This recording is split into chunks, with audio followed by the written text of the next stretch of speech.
Next man up, 1025 The Game. Jake Lyman, Teron Davenport, Parker Kelly with you on this TD Thursday. TD and Parker back at our Busy Bee Plumbing, Heating, and Air Conditioning Game Nashville studios, home of the $99 yearly Beehive membership, where the buzz is always about great service. And I am out at 5 Iron Golf. We've already got some people out here using the simulators. It is the opening round of the Masters today, already underway out at Augusta National, so should be a fun one. We are out here all day long until 6 p.m., so come out and see us. TD, what's going on?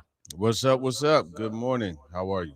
I'm doing great. I'm doing great. Glad to have you on. We are getting closer to the draft, 2 weeks away, TD. I know it feels like we've been talking draft for basically the last 4 months, but it's almost here. We're so close. This is what happens when you have a team that goes 3-14. You know, the draft talk comes early, and you spin it forward to the next year. And I mean, that's what we've been doing, and it's cool because you look at this group, like everything that's going on, it continues to evolve. And man, I'm looking forward to just seeing how everything plays out. And wow. Every week it's a new guy that you're thinking about at number 4. And I mean, this week, I've been pretty much looking at the Sonny Styles option. Yeah. So that's something we'll get into. And yeah, man, it's just been crazy. Yeah, we'll definitely get into Sonny Styles being an option at 4 because that's definitely not one of the players that we've talked about much. We mentioned him as an option at 4, but he hasn't been one of the top contenders that we've talked about. You're right. It's been pretty much every week we talk about a different player. And earlier this week, there was a lot of buzz around Carnell Tate. And I've kind of talked to everybody this week about this. With Carnell Tate, he was one of the players that we were looking at initially in January and maybe even into early February and saying, hey, if the Titans want a wide receiver at number 4, he's probably the guy, but didn't run very well at the combine. Probably didn't finish the season the way he wanted to. I think a lot of people have that burned image in their mind of Carnell Tate short-arming the ball on 4th down against Miami. But it does feel like there's more and more buzz for him to possibly be a top 5 pick, which would mean that maybe he's a contender for the Titans to take at number 4. Yeah, I mean, I would say he's a contender. I don't think that he ends up being the pick. And I mean, look, man, 4 or 5, that was a solid time. It wasn't slow. It's still fast. But, Right. I mean, in a time where it's that's taken for granted now. But I mean, look, Carnell Tate is a solid receiver. I just think it would be a similar situation to drafting Corey Davis 5th overall, where it's like, Right. there was a need. This is what I needed, but I think I overdrafted, and I think that could be the case with Carnell Tate. And that's not to say he won't be a good player. Definitely not saying that. I'm saying that the value there. I don't know that that's it right there. You know what I mean? Yeah, I know what you're saying. That you do need a wide receiver, but that doesn't mean you just take one for the sake of taking one. I look back at that 2017 NFL draft, and I think everybody went into that draft. The Titans had 2 first-round picks, and you said, all right, they need a wide receiver and a cornerback in that first round. And I think you look back and you say, all right, maybe they would have been better to go cornerback first. I know Marshawn Lattimore hasn't turned out to be like the last couple of years haven't been great, but he was a really good player for a long time for the Saints.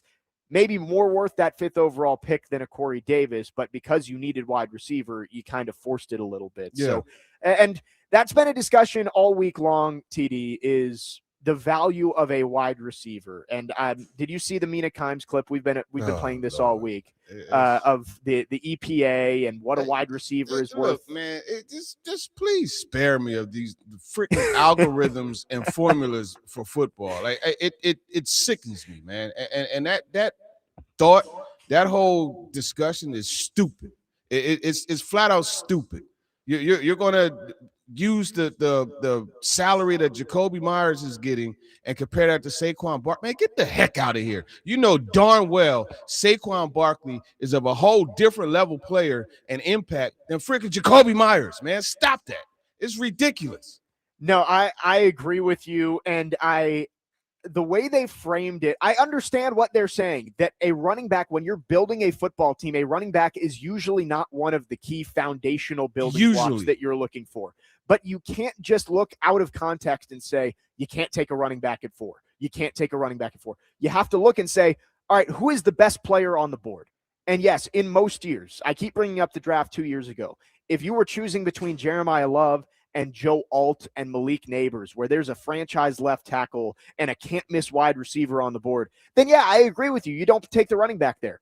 But you have to look in the context of this year's draft and say, who else are you going to take? If David Bailey and Arvell Reese are off the board 2 and 3, and you're left looking at a draft board that has a lot of players that don't play premium positions, I don't mind taking a running back there who's going to directly help your young quarterback in year 2.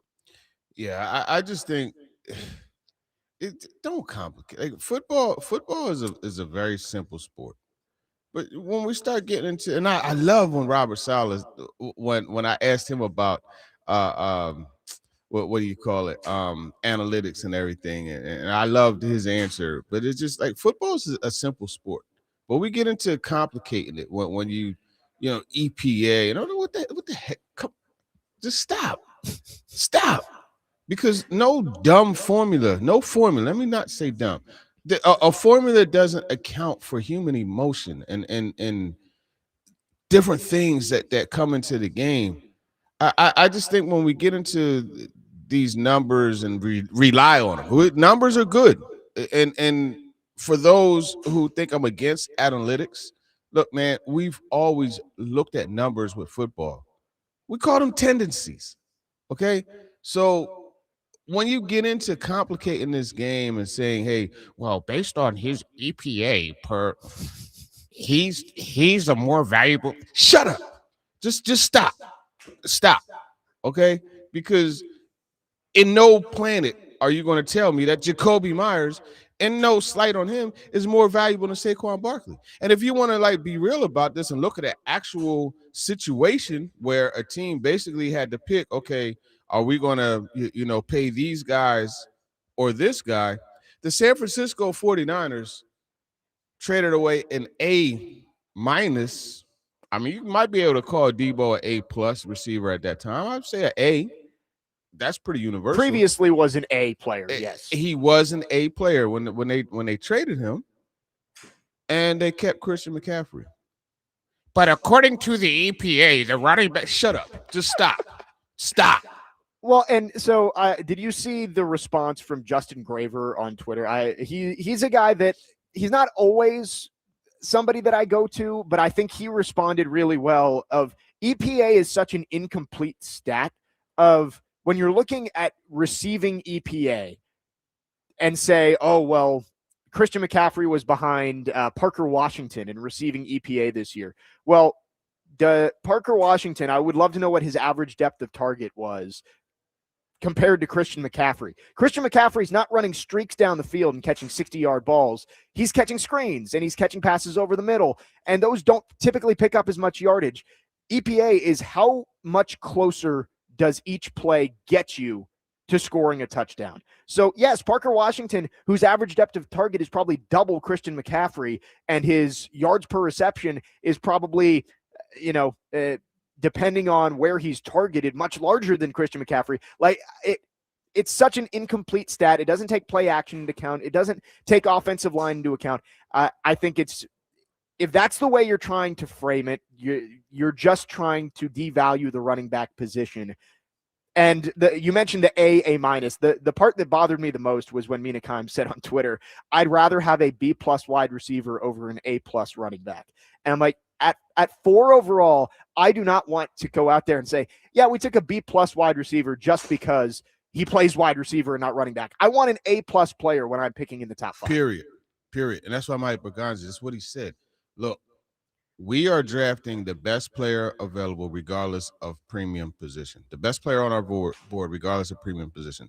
I had a video that posted on ESPN.com today talking about Sonny Styles and looking at the linebacker position. We're talking about the running back position. And let's say this, okay? Since you want to, as a defensive coordinator, again, no slight on Carnell Tate or Jacoby Myers. Yep. As a defensive coordinator, the beginning of the week, right? That Monday when you come in and you have your meeting with the other coaches, Are you going to be more concerned about Jacoby Myers or Saquon Barkley, Carnell Right. Tate or Jeremiah Love? You know, and there's always the argument, well, running back is dependent upon the offensive line. Everything is dependent upon the offensive line. It starts there. Like I'm just, it's so ridiculous to me. Like a receiver is dependent upon more than the offensive line because you Yeah. know what has to happen? The quarterback has to throw the ball. Yep. So, like, if we're talking about, well, it's not an independent position. It has. Shut up. All right, shut up. I'm just so sick of these stupid, ridiculous concepts being thrown out there, man. Like it's just dumb. And I that's am not to loving say- this conversation. But see, here's like certain analytics can kind of get under my skin a little bit. You know why? Because it's the whole I'm smarter than you because I know that this formula. I don't care about this formula or that formula. You understand what I'm saying? I don't care about that. But the whole idea that I'm smarter, it bothers me, man. And you know, I think when you look at this whole situation, again, it goes back to if you are a defensive coordinator, you are going to be concerned about Jeremiah Love because all the quarterback has to do is hand him the football. And in a lot of times it's BYOB. Well, not a lot of times, but at times it's BYOB where you beat your own blocker. And a guy like Jeremiah Love could bounce it out, make somebody miss, and it's a house call, and a slip up by the offensive line is hidden. Now, Right. just the same, a quarterback could hide. I mean, a receiver could hide a slip up by a quarterback, right? Like a quarterback could throw the ball behind him. He reaches back, he snaps it, he spins, and he takes it to the house. Like that could happen. But I'm just saying, like a running back, like if you're going to go on formulas and likeliness to, it's much more likely for a running back to have a big play. You know what I mean? Because it only takes the offensive line to block. But look, man, I just that whole conversation is ridiculous to me. No, I agree with you. Like analytics are important, and there is a use for analytics in football, but it's not everything. At some Right. point, you just have to look and say who is going to have the biggest impact on a team, and like who is the best football player. And you can't tell me that you think that Carnell Tate is going to help this team more than Jeremiah Love would. Yeah, if Jeremiah Smith was in this draft, sure. And I've brought this up on every show because it makes me laugh so much. I'm sure you saw this, TD, where Daniel Jeremiah said if Carnell Tate was 205 pounds and ran a 4.42, he would be the second pick in the draft. I'm like, yeah, if he was bigger and faster, he would probably go higher in the draft. Thank you for the insight there, Daniel. There's not a generational, a can't miss wide receiver like a Jamar Chase or a Calvin Johnson or Jeremiah Smith next year.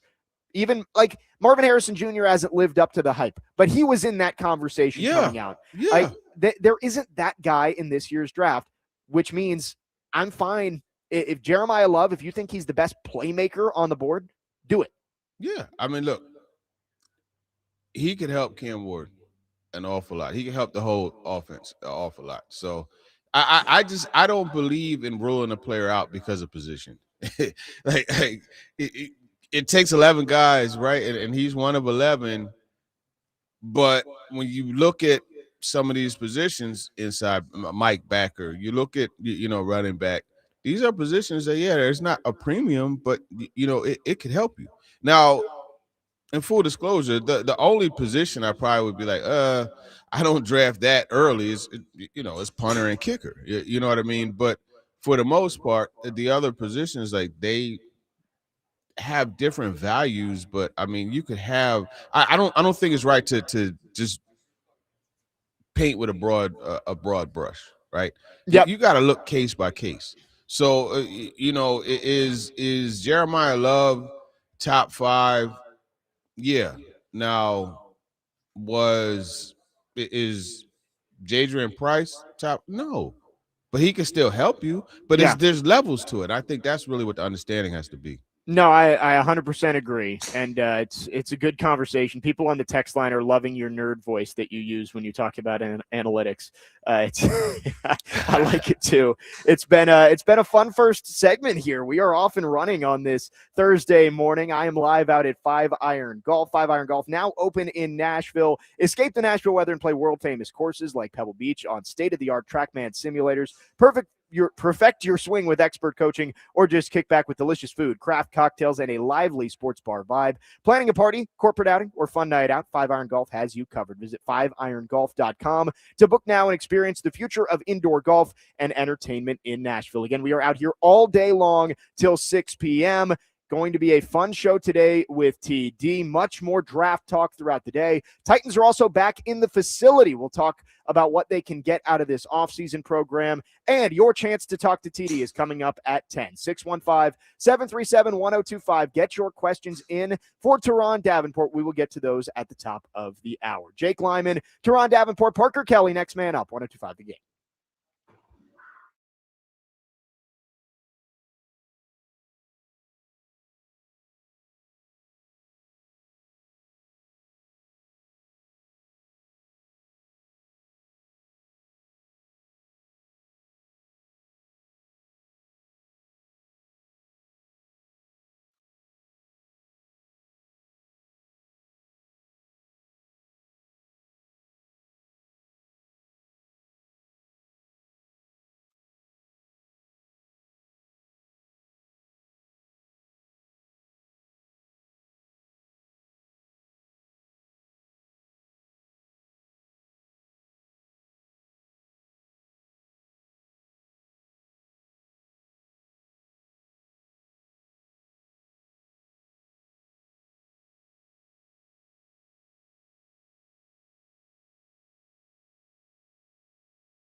Next man up, 102.5 The Game. Jake Lyman, Teron Davenport, Parker Kelly with you on this Thursday morning.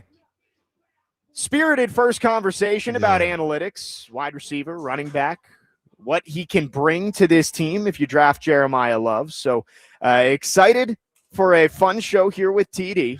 And TD, I see the big smile on your face. That a good one from Parker? Yeah, he tried to be slick because Ian was like, "Hey, listen, coming back, we need to play something smooth, something casual to keep me from continuing my crash out."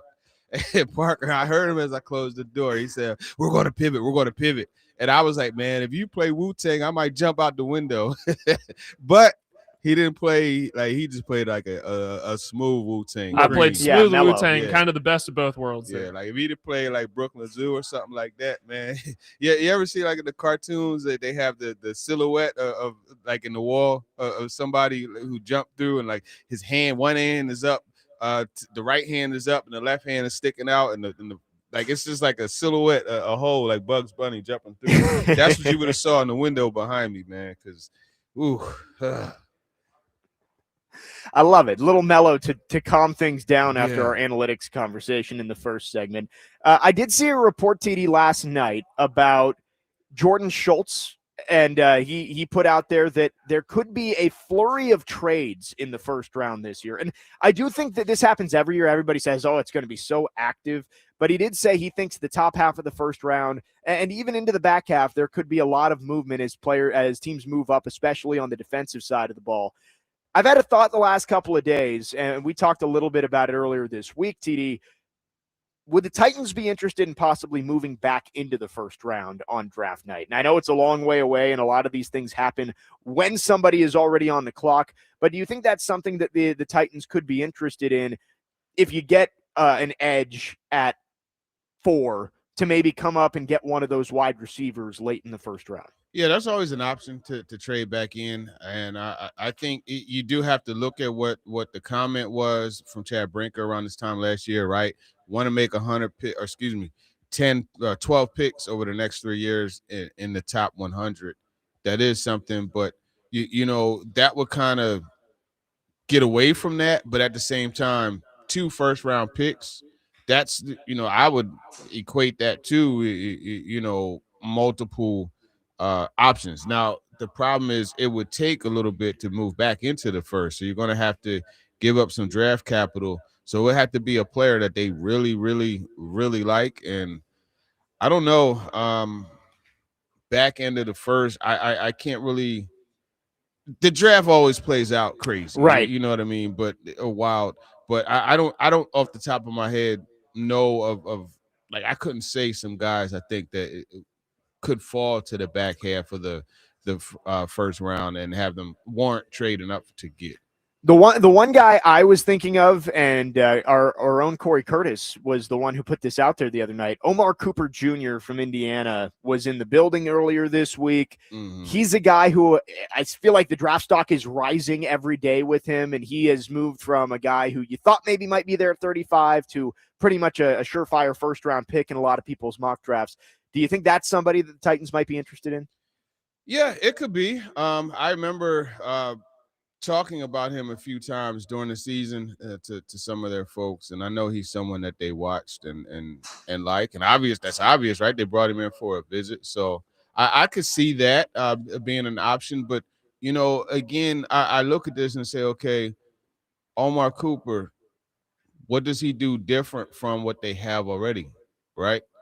Omar Cooper, to me, like he strikes me as a guy that you play in the slot and play at Z.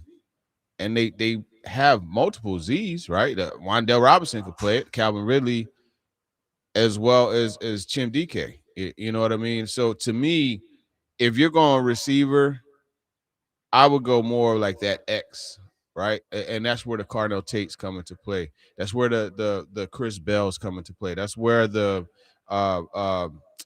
Boston's coming to play. Yeah, those types of receivers, right? The Ted Hurst, that's where those guys come into play. Yeah, I think it's a good point. And it's a deep wide receiver class, especially towards the top of the second round. So I wouldn't foresee the Titans trading back up, but I saw that tweet from Jordan Schultz saying that he thinks this might be one of the most trade-happy drafts we've seen in a while. Maybe the Titans could be in on that flurry. 615-737-1025 is the phone number if you want to join in. Our phone and text line driven by WilsonCountyHyundai.com.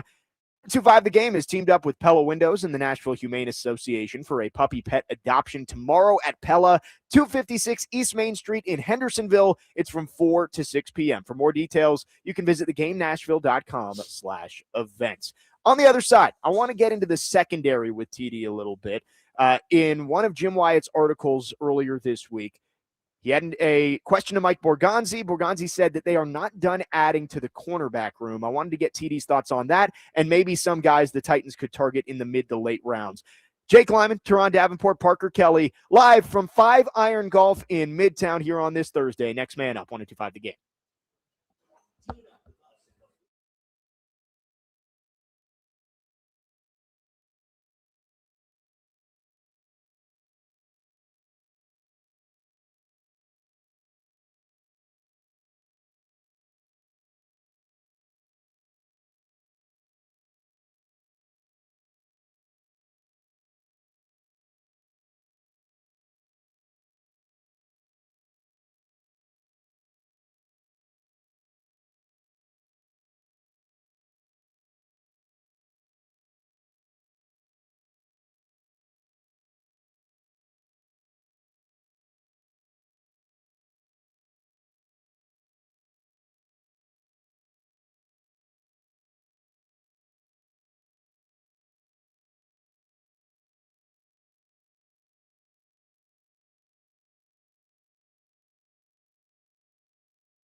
Next man up, 102.5 The Game. Jake Lyman, Teron Davenport, Parker Kelly with you on your Thursday morning. Again, I am live out at 5 Iron Golf in Midtown, recently opened. It's a great spot over here. They've got multiple simulators. You can come out work on your swing. They've got a full bar.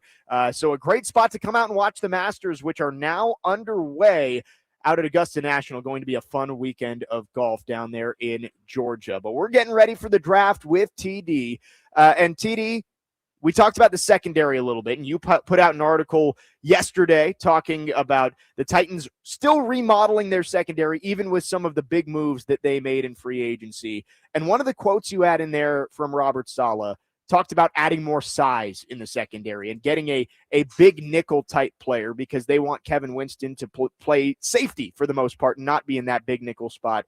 I have a name for you, and I think it's the popular name when you look at this position. Keionte Scott from Miami. I know a lot of people aren't looking at the secondary when it comes to the Titans early in this draft, but I think that's a player to keep an eye on if he's sitting around there at 35. Yeah, he is a player to keep an eye on. And you talk about game changers. You talk about playmakers. You saw his pick six, for Miami. Yeah. And this is a guy that brings that presence. Now, I'm not going to say he's the size option that Robert Saleh has alluded to, and he's talked about the nickel position being almost like a linebacker. Actually, in essence, being a linebacker. And so I think when you look at that, that's where some of these other possibilities come into play. But man, Keionte Scott is a playmaker 1,000%. I like the mention when you were talking about the secondary and adding to it. That's a name that popped into my mind.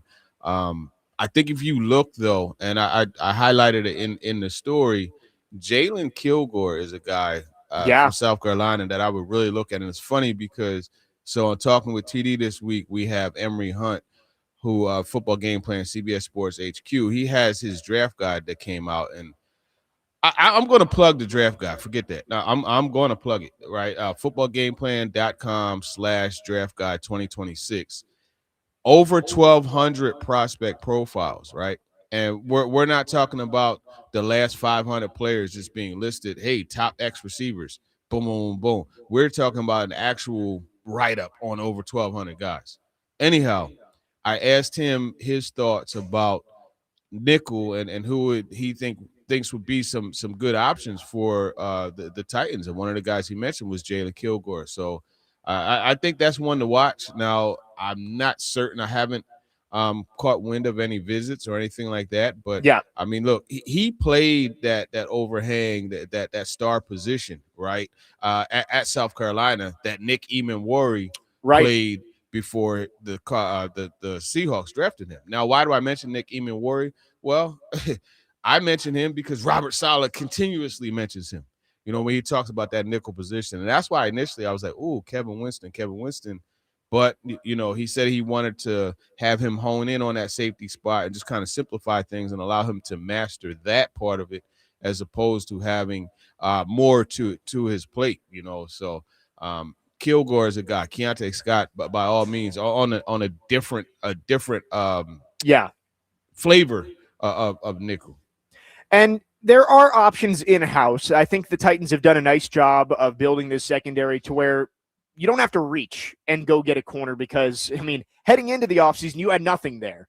But you get Alontae Taylor and Cordell Flott, who I think are going to start on the outside. Yes. You also get Joshua Williams. And you mentioned in your story, too, that Alontae Taylor, he may play majority on the outside, but he can also bump inside to nickel, too, and play a little bit of that role for this Titans defense. Correct. And that's basically what the thought process, that's what was said. When he spoke to us, he said, it's in there in the story.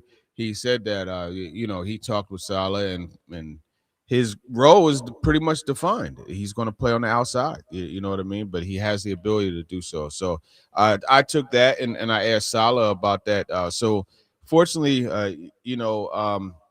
Everett Gerling, the Titans head of PR, he did a great job of getting us sit downs, just us, meaning the local media, sit downs with Robert Saleh before his actual overall presser at the owners' meetings. We got Mike Berganzi, but one of the things that Salah said, when I asked him, he said that Alante is going to play on the outside. He likes his length and everything out there. And it's funny because right here on this show, right when we discussed Alante Taylor, one of the things I said was he reminded me of Lenore, the corner, and guess what Robert Saleh said? He sees him in that mode. So, he's going to play outside.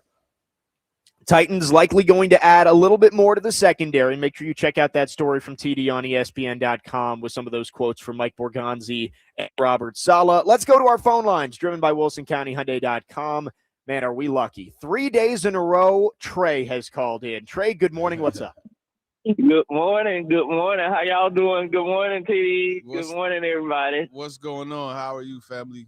Just good. I'm good. Just got back from Columbia on Saturday, and I went over there, got my dental work. What you doing out there, man? He's getting dental work, man. You know what, man? God said, Trevelyan, he said, find a cheap place to live that's good for a single person. 40 to 50, 50 to 60, that you could be able to survive, because I don't live I don't believe in inflation, so I live by cash. So I find little different countries, man, that I could go get my services, get me a nice apartment and stuff, and I just relax and go to my different services and stuff and, pay cash and live cheap and come back here and do it all over again 2 months later. So that's what I've been doing. I it's like good. The strategy. I like the strategy. Yeah. Hey, no credit. Get rid of it. Lord have mercy. You don't need no credit. You can just go other places and survive and, pay cash. So, whatever you could get here, you could pay cash over there. So, Colombia, Dominican Republic, Spain, places like that, it's cheaper than here. So, that's what I do. Hey, y'all brought up Wu-Tang Clan, right? Mm-hmm.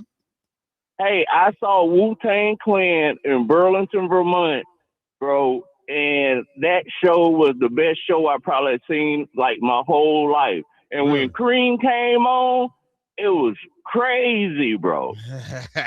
I saw them. You know what? I saw them at the Ryman. Believe it or not, it was the first. It was the first hip hop show ever at the Ryman, and that was 2019. Wu-Tang played there. Yep, 2019. It's one of the best shows ever. Yeah, hey, man. But I want to ask you, do you believe that our receiver, that if we pick them in the draft, should be immediately able to play? And what are y'all top picks as far as receivers go? And who would y'all want? And I'm going to leave y'all alone today, and I love y'all. Y'all have a good day, okay? All right, Trey. Much love, my guy. Thank you for the call, Trey. Top receivers. Well, Jordan Tyson is going to have a workout on April 17th. That was posted today. But top receivers, I think Carnell Tate, Mekhi Lemon. I think Jordan Tyson is a mention. Now, after that, it gets into, it branches out. I really like Jeremy Bernard. Now, These guys that we're talking about would be at 35. Jeremy Bernard. Chris Bell is a guy I really, really like as well. Chris Brazzell, right? I've staked my claim to Chris Brazzell as my guy in this year's draft. Yeah. I mean, look, he's big and fast, man. I love the big and fast, and he's quick too. So, yeah, I think that's an option at 35. You go a little bit later. You're looking at some of the players like Skylar Bell is a guy out of UConn that has to be mentioned. He's a route technician. I think you look at Ted Hurst. You look at some of those guys later on in the draft that could be options. But to me, if you're going to go ahead and draft a receiver, I think if you're going to do it, you unless somebody somehow falls, I think you need to make that pick in the first couple rounds, because otherwise you're just kind of getting more of what you already have. Yeah. You know what I mean? Like this group has guys in there, right? You need a dude, you know what I mean? And that's why, I mentioned Chris Bell. I think if they could manufacture a pick and get him, that would be a very good option. Now, he's not going to be fully ready you know, not likely when the training camp comes around, but when he is actually able to get going, I think he'll be a force. Yeah, I agree with you. You have 3 fourth-round pass catchers from last year. I think if you're going to add to that group, it's got to be in a little bit more expensive of an aisle. Whether that's day one, I would guess probably day 2 at some point. Let's go back to the phone lines. Kenny, I know we give you a tough act to follow, but Kenny the mailman is called in. Thanks for calling, Kenny. Well, usually I'm in a really, really good mood, but I'm sad right now, fellas. Uh-oh. Why is that, Kenny? Yeah. For 38 years, I've been a postal letter carrier, accident-free, not even close. My truck is now sitting in a ditch, and I'm trying to get the neighbors to help push me out because 3 times between 9:10 and 9:20, Tron Davenport decided to, channel this inner Steve Urkel. Can you sort of give me a warning when you do something like that? Did I cause you to swerve? Did I cause you to get your swerve on? I just blacked out and came to in a ditch. Is Fat Albert, Scooby-Doo on the way? What? Any other voices I need to know about? No, it's just, man, listen, let me tell you something. The analytics conversation and the I'm so much smarter than you, even though whatever, it gets under my skin, man. It was a bad moment. My apologies, man. Listen, let me know where you are. I'll come use that anger in a good way. And you know, as mad as I was, I might be able to move your truck out of that ditch on my own. Channel my inner Incredible Hulk by himself. Nope. Nobody warned me it could be dangerous listening. But I always tell people, listen, this analytics stuff, there is a glimmer in it that's good, but it's a cottage industry. You look everywhere and they're selling this analytic information. There's nowhere that you click that says for $49.95, I'll give you my common sense. So, take everything with a grain of salt, especially when they're selling it. Yeah. So have a great day. Thanks for the call, Kenny. You too. Common sense isn't always that common, right? And I think that comes into play when you're talking about Jacoby Myers and Saquon Barkley. Kenny, I gave you a different voice right there. That was my, Heartbreak Hotel, voice that comes on for the radio show that comes on at 9 p.m. Yeah. Playing TD. Keith Sweat and Jodeci. TD After Hours. Yeah, TD After Hours. That's right. And now, get ready for the quiet sound that melts in your ear. 615-737-1025. I think TD just did his best Jim Nance impression right there. Yeah. Can we get a hello, friends, from TD? I can't do that one. 615-737-1025. Man, what calls we just had in that segment. We will regroup and we will wrap up hour number 1 after this. Today, Vanderbilt baseball takes on Oklahoma at Hawkins Field. First pitch is at 6. You can catch all of the action on 94.9 The Fan with coverage presented by Gary Force Acura. Jake Lyman, Teron Davenport, Parker Kelly, next man up. 102.5 The Game.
Next man up, 1025 The Game. Jake Lyman, Teron Davenport, Parker Kelly with you. Again, I am live out at 5 Iron Golf in Midtown. Going to be a fun 2 days. Again, we're here all day today, all day tomorrow for the Masters, which has teed off down at Augusta National.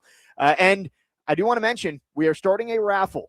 Over the next 2 hours, if you come out, you enter your name into a raffle, you'll be entered to win a $75 gift card, and we will announce that at 11:45. So get out here, get your name in for a chance to win a $75 gift card here to 5 Iron Golf. Let's go back to our phone lines, driven by WilsonCountyHyundai.com. Jack has called in wanting to talk about the draft. Jack, thanks for calling. Go ahead.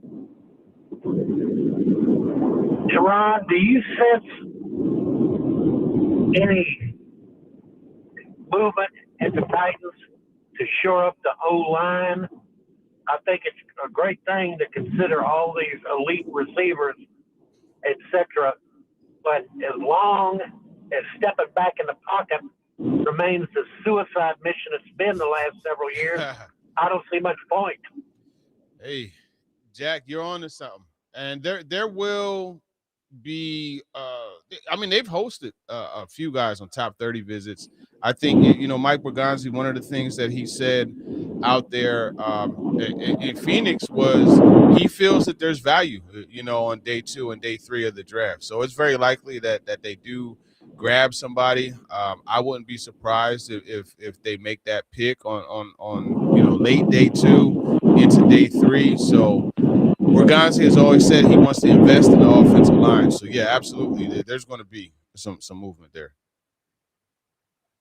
Thanks for the call, Jack. I think offensive line is one of the positions you look at and you say they kind of have to add something there with what you currently have at center and right guard. Who knows if that's going to be day 2, day 3, but I think they're going to add some talent to that room. Yeah. TD, before we wrap up hour number 1, again, your chance to talk to TD is coming up in the next segment. So if you have any questions for Teron Davenport, draft-related, Titans-related, Mets-related, we'll get to all of them coming up at 10 o'clock. So 615-737-1025, text or call with any questions. TD, are you a big golf guy? Again, we're out here at 5 Iron Golf. No. Have you gotten out on the links? No, I don't golf at all. It's a crazy thing. I live on a golf course, but I don't I don't do it. Nope. This might be a good spot for you to come out. The simulator, you can have some food, have some drinks, and you don't have to walk. It's great. Work on your swing. Yeah, I mean, look, man, that actually when you mentioned that, I say, that wouldn't be a bad date night. You know what I mean? Right. Do something like that. So who knows? We'll see what happens. Well, do you follow the Masters at all? Because it's even people who don't follow golf very closely, they get big in on the Masters during this week. Shamefully, I don't. I'll just be honest with you. I don't.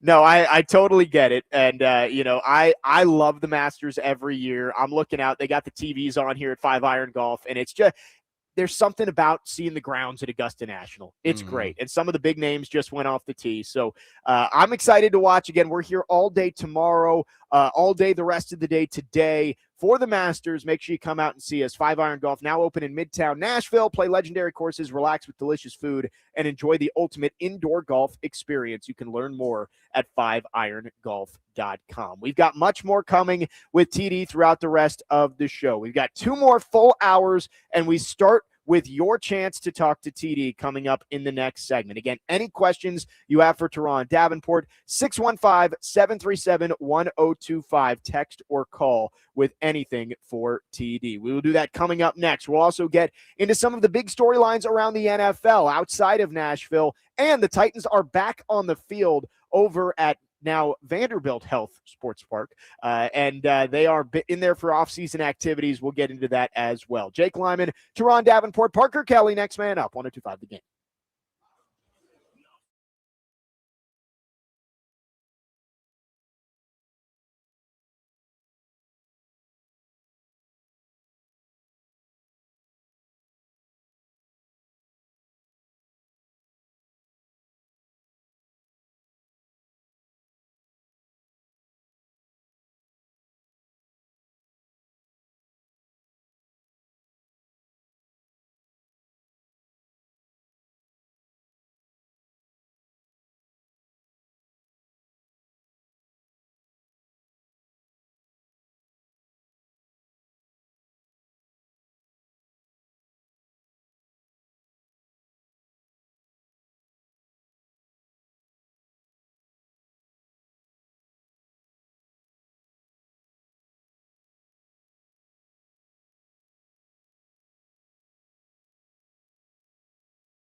Second hour, next man up, 102.5 The Game. Jake Lyman, Teron Davenport, Parker Kelly with you. Parker and TD back at our Busy Bee Plumbing, Heating, and Air Conditioning Game Nashville studios, home of the $99 yearly BI membership, where the buzz is always about great service. And I am once again live at 5 Iron Golf in Midtown. The Masters are underway. We are here all day today, all day tomorrow. Come out and see us. And again, we are doing a raffle until 11:45, just before we go off the air.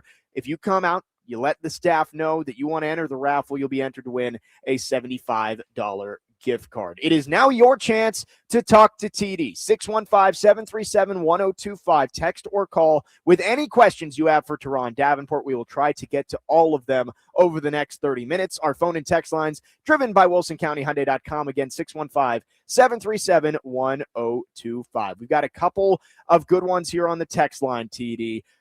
This was from earlier, but I kind of wanted to bring it back up. TD, we were talking about some of the fits for that nickel position and in the secondary for the Titans. 8586 asked about Bud Clark from TCU as a possible fit. What do you know about him, and could he be an option for the Titans on day 2 or day 3?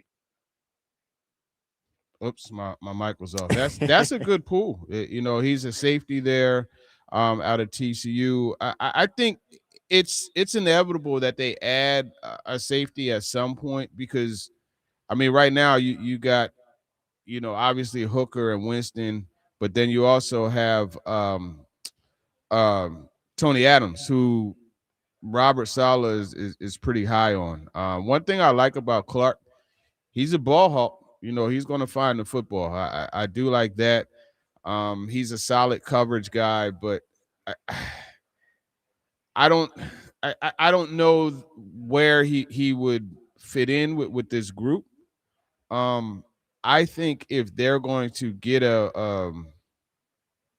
they're going to draft a DB, I think they have to have some nickel possibilities. Now you look at him, he has good size, right? But I don't know how well he would, flex into the nickel position. And to me, I think that's the direction that they're going to go.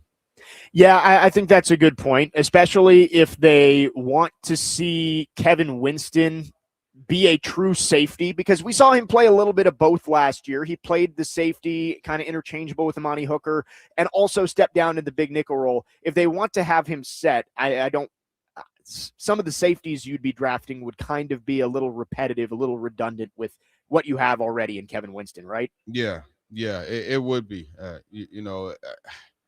I think when you look at Winston, I would like to eventually see him pop into that nickel role at times and have that big nickel option. You know what I mean? And bring Tony Adams in. Tony Adams, man, he can run. Like Tony Adams is a solid player. So you bring him in and drop Winston down. You could drop Hooker down too. And that's the thing, the safeties, they're interchangeable. That's how it is in Robert Saleh's defense, rather.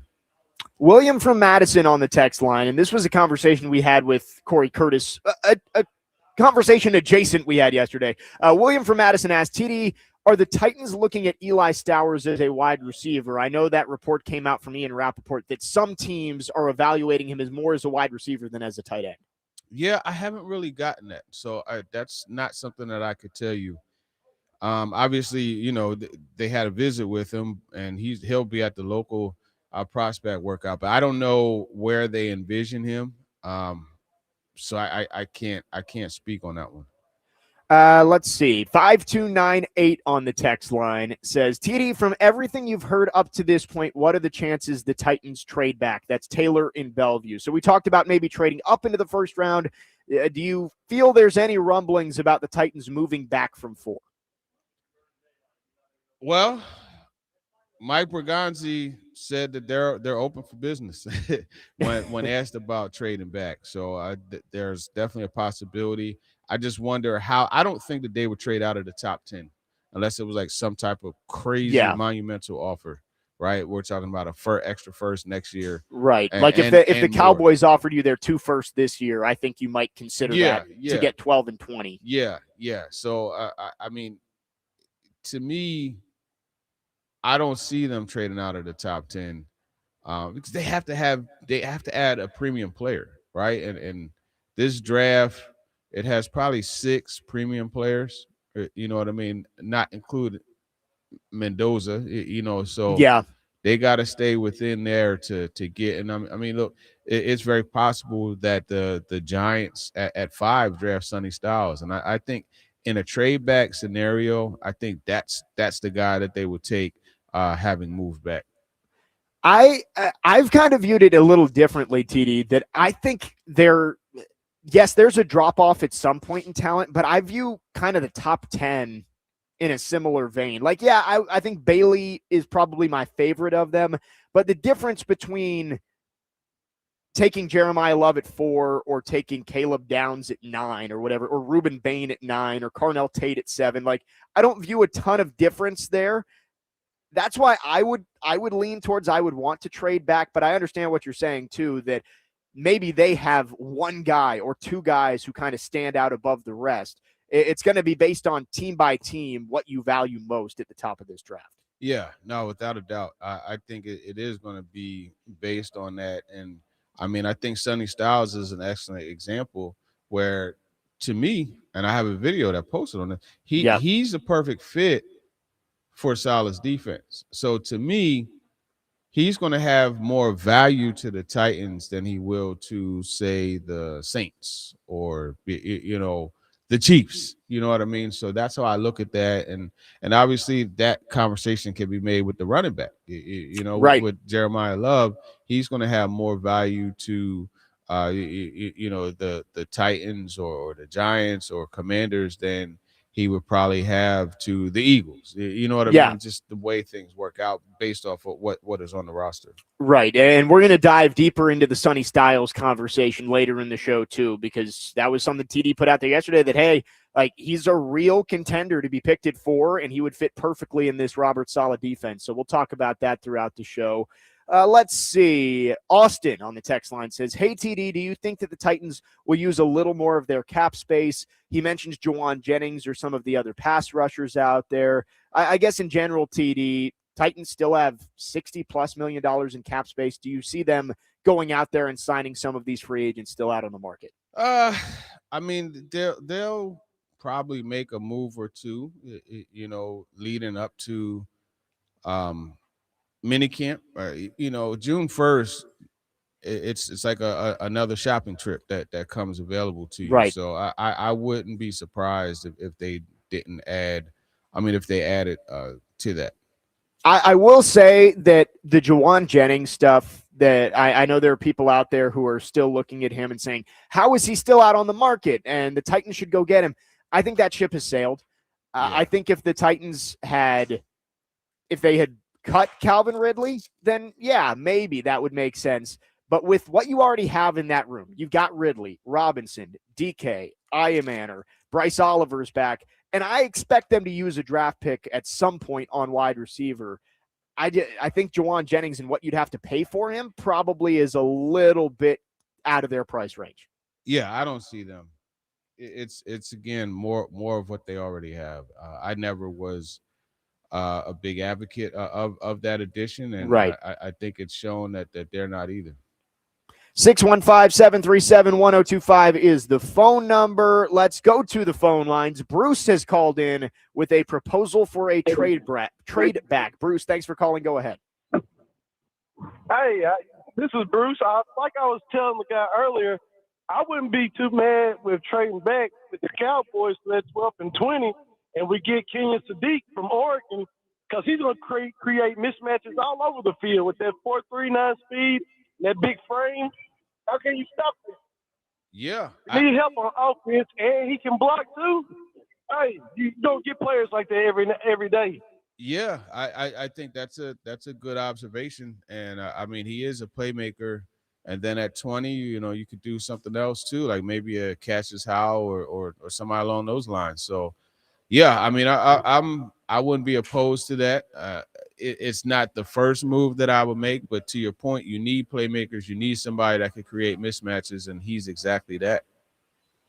No, I think that's it. Yeah, I mean, go ahead, Bruce. I just think he's one of the best guys that's out there, and because he's not defense or a quarterback or Jeremiah Love. He don't get the love that he's supposed to. But man, that guy can play. Yeah, he can. He's a baller, man, without a doubt. And again, it goes back to the mismatch aspect. I mean, imagine, you come out in 12 or even 13 personnel, with him, Gunnar Helm, and Bellinger. I mean, you could flex him out wide and let him take advantage of a linebacker or a safety. Yeah, definitely. Well, I'm going to give it back to y'all. Y'all have a good day. Yeah, thanks for the call, Bruce. I like Kenyon Sadiq as a prospect. I think with Gunnar Helm hopefully taking his step in year 2, I think that if you did, like, let's say you do trade back and the Cowboys really want somebody at 4 and you get 12 and 20, I'd rather use those picks elsewhere than tight end. Not saying Kenyon Sadiq isn't a good prospect. I just think a wide receiver, a pass rusher, maybe even a cornerback could be more valuable than a tight end. Yeah, no, without a doubt. I would rather use it elsewhere. I think there are other players that you could get that could help you out as well. But I mean, look, Kenyon Sadiq is legit. He's a legit first round tight end. And it's funny, we were actually talking yesterday about a lot of the first round tight ends. Like, if you go in the first round, you typically end up being a pretty good football player at the NFL level. Like, there are exceptions. Noah Fant didn't really live up to his first round billing out of Iowa. OJ Howard. But for the most part, the tight ends that have been taken in the first round for the last few years have turned out to be pretty good football players. 615-737-1025 is the phone number. We will continue talk to TD when we come back. So continue to get those questions in on our phone and text line, 615-737-1025. I am once again out at 5 Iron Golf. We are here all day until 6 p.m. And again, we are running a raffle until 11:45. So if you're in the area, want to come out, get a few swings in, come on and join us. You can enter the raffle for a $75 5 Iron Golf gift card. We will make the drawing at 11:45. Perfect your swing or plan a fun night out at 5 Iron Golf in Midtown with advanced TrackMan simulators, chef-driven dining, and a vibrant bar. It's your new go-to spot. Book now at 5irongolf.com. When we come back, more talk to TD. Jake Lyman, Teron Davenport, Parker Kelly, next man up. 102.5 The Game.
Next man up, 102.5 The Game. Jake Lyman, Teron Davenport, Parker Kelly with you on your Thursday morning. It is time to talk to TD, so get your questions in for Teron, 615-737-1025. A little bit of Scarface right there. To the Ashanti is another one that I really like. Now this isn't hers. This is Scarface to the Ashanti beat, but Ashanti, boy, whoo. I love it. Yeah, I got to ask TD, do you give Parker any recommendations anymore? No, is this just no. PK back there? I like just seeing what he pulls out, man. You know what I mean? We had the Run DMC earlier, man, and that's always a classic. You know, 1983, taking it back to 83 with his Like That. I mean, look, he pulls them. Parker, the training wheels are off. You have freedom to pick whatever you want at this point. They took them off. Took them off. Again, it is your chance to ask any questions you have for Teron Davenport. We got one more segment of this, so get them in, 615-737-1025. Here's a fun one for you, TD. Yeah, that's what I want, like some non-football. This is non-football. Joey from Bellevue, I think, always comes through with a non-football question for us. So he said that last week on Ask D-Mace, he asked who within 102.5, the entire station, that includes UTD, would win in a home run derby like they do at the MLB All-Star Game. That's a good question. I'm probably going to go with Willie, man. Willie, you know, he played high level baseball. So I'm going to go with Willie. But, I mean, don't get it twisted. I get up there and, you know, I could probably jack a few. That's funny. Damn, what's his name? Who's the linebacker, the edge that the Titans traded to the Ravens and he signed with the Patriots? Oh, Draymond Jones. Draymond Jones. I remember we were talking trash in the locker room, and he saw me pick up a bat, and he was like, "I'll strike you out." I said, "Man, child, please, man, I'll line a double to the opposite field on you real quick. Don't get it twisted." Yeah, I think Willie's the obvious answer there, right? Like, you look through our lineup, at least like on the air, I can't think of anybody who I would take over Willie. And then producers, I don't know. I've never seen Ian Parker's swing an at that. athlete. Parker's an athlete. That's true. Parker's I didn't our grow up playing baseball, though. You like golf, though, right? You play I do. golf? I do. There's a correlation. So I grew up playing baseball. In the bottle. Yeah, see, TD would have the strength to get it out. I grew up playing baseball. I played baseball all the way through high school, but I would not pick myself. And Joey from Bellevue mentions that DVD had faith in me. I played high school baseball, but I was a defensive specialist. I was like, I'll put me out in center. I'll track any fly ball. I'll go make plays out there. But I think I had a career batting average of like 120 in high school. So yeah, So you were a late inning defensive replacement. Right. Yeah. They put me out there not for my offensive expertise. I was a defensive guy. I had a decent arm. I could track down fly balls. I was an okay base runner the rare times that I got to first base. But yeah, no, not a hitter. I would not pick me in a home run derby. Okay, so you were Trey Taylor, like Trey Taylor on the Mets. Yeah, exactly. Like I'm one of those guys that, you know, you're okay with him batting ninth for you and striking out 2 out of 4 times coming to the plate because, you know, you're going to have a couple of balls that aren't going to fall in the outfield. So here's a question from Matthew from Jolton. He says, if the Titans did draft Sonny Styles, what happens with the other linebackers in that room? Cedric Gray, Cody Barton, how do they fit in? It's real simple. You shift Cedric Gray to Sam. You have Barton play Will, and you're good to go. James Williams is kind of the odd man out there, and I know we've talked about we're kind of high on James Williams. Yeah. What are your thoughts on the way he fits in this defense? Because maybe Sonny Styles is the pick, maybe he's not. But let's say he's not. Does James Williams have a spot on the field this upcoming season? I think if he's not, they do an awful lot, a lot more sub package like nickel, big nickel. But you know, if Sonny Styles isn't the pick, another guy that I know fits them is Anthony Hill Jr. out of Texas, right? And he's a guy that's drawn comparisons to Bobby Wagner. So I think when you look at him, like he's a guy that could draft. Now he would probably come to play at 35, or if they manufacture a mid-second round pick. but that is an option. Now, if they don't draft him, I think you're looking at probably James Williams. I think is going to rotate at will regardless. I think he's going to get some time. They're going to get him on the field, and he'll play the special teams role. But I think they add a linebacker at some point, and then you can't forget about I forget how to pronounce his last name. The linebacker that they signed, Abiate, I think it is. Yeah, I know who you're talking about. Diabate. Yeah, something like that. I think it is Diabate. I gotta figure out exactly how to say his name, but that's an option too. Abner on the text line says, love the show, guys. TD, I know everybody gets fascinated by the skill guys, but the truth of the matter is you win championships because of the offensive and defensive line. Mm-hmm. Trading back, I think, allows the Titans to pick up an edge rusher and an offensive guard or center. Obviously, we've talked a lot about the edge rushers, but who do you see the Titans going if they could pick for the other positions? I think he's talking about the interior of the offensive line. Are there any names that stand out there? Interior offensive line, Coogan out of Indiana. Yeah, the MVP of the Rose Bowl. Yeah, that's one. Arnez Cooper out the guard out of Miami. Big guy. Yeah. Bell. Now that's the bigger guy. Martell Bell. Yeah. I saw that joker in person at the combine. Good Lord. But yeah, those are two names that come to mind. What's the center? Jackson Slaughter, or not Jackson, but Slaughter. Jake Slaughter. Jake Slaughter. Jake. Favorite. He's probably one of my favorite offensive lineman prospects in this entire draft. Oh yeah. Him and Pregnon from Oregon. Pregnon too. Emmanuel Pregnon. And Keelan Rutledge has been getting a lot of buzz too. I think I've seen him mocked to the Titans out of Georgia Tech a little bit. And then they had I don't know why. Is it Brockermeyer, the center from from Miami? Yeah, he was in on a visit, wasn't he? Yeah, I recorded that one. Right. So I think there's lots of options, and I think by the kind of the range we just talked about of guys, they could go guard or center as high as even 35, even though that wouldn't be my favorite way to use that pick. I could see it, but I think they could also go and find somebody at 101 or 142 or 144 who could play a role on the interior of the offensive line. They draft guard. I know a certain guy that's going to crash out. Yes. I kind of hope they – no, I don't hope they do.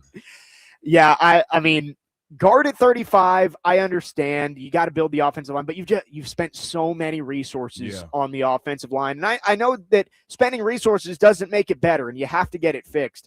But you've neglected edge, you've neglected wide receiver. Like, I'd like to see them use picks there rather than the offensive line. Yeah, I think it's just a mix. You got to look at who's available, when, et cetera, et cetera. And I mean, I wouldn't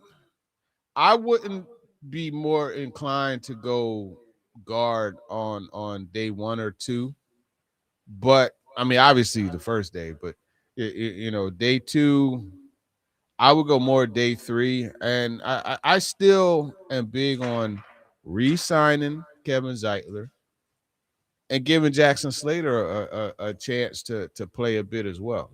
Having him as insurance to Zeitler and Sloatman, I think is a good way to go. Yeah, just play him at center. I think that could be a good move for the Titans. All right, last one here on Talk to TD. Devin and Dixon asks, TD, what is your favorite movie or TV show genre? That's a good one. You a big comedy guy? Drama, thriller? I would probably say drama. Okay. I would probably say drama. Give you a couple. I like comedy too. Like Coming to America is one of my favorite movies. Yeah, Eddie Murphy's great. There's a movie, I don't know if you've heard of it. It's called New Jersey Drive, which I love that movie, man. It's a really good one. Obviously, The Program, Any Given Sunday is another movie. What else do I? Scarface. I have a wide range of movies. I mean, like my favorite show, like I love Law and Order, SVU. So yeah, so I would say I'm a drama guy. That's my favorite show. But yeah, those are a few of my favorite movies. I know I'm. Oh, there's a movie. John Singleton, rest in peace, was an awesome director. And there's a movie, and it's funny. Came out in '94, and I say it. What's funny is my oldest daughter, Deja. I got her name from that movie, and it's called Higher Learning. And I mean, everybody is in there: Lawrence Fishburne, Ice Cube, Busta Rhymes, Omar Epps. Tyra Banks played Deja. They were Omar Epps and Tyra Banks. They were a couple at a university that ran track together, and I loved the name Deja.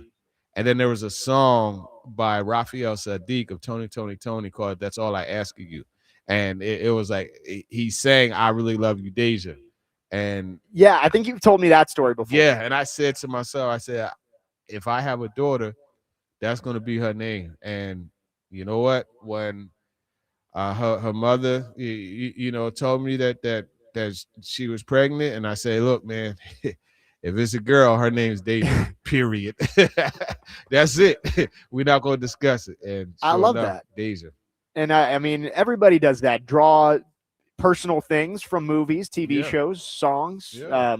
No, I'm with you. I like comedy, but I like my comedy to have a little bit of depth to it, like a comedy with a plot. Like not and there's time for like slapstick stupid comedies, but I'm more on like comedy that has a little bit of like an arc to it, I guess I would say. Mm-hmm.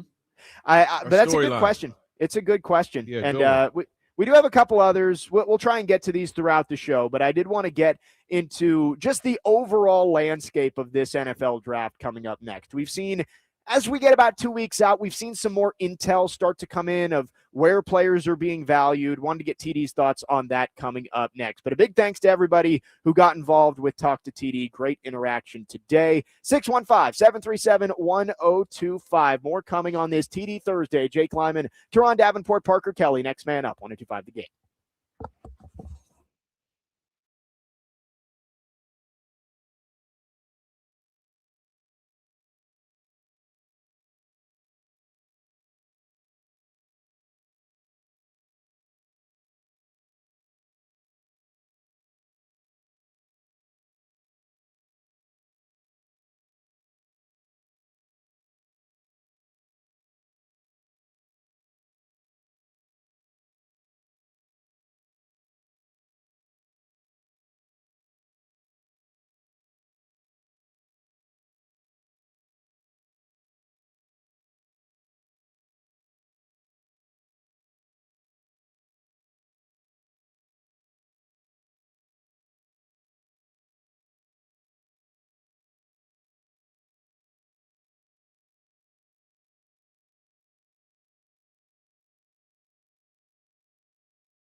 Nothing to see me cry.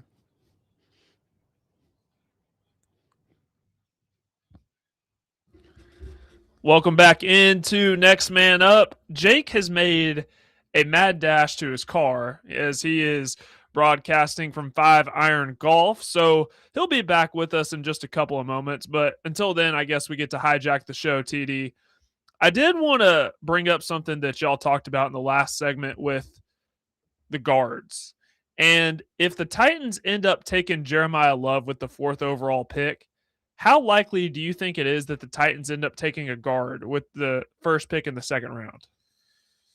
I don't think it's likely at all. I think that 2nd round, that pick is going to lean probably more towards edge.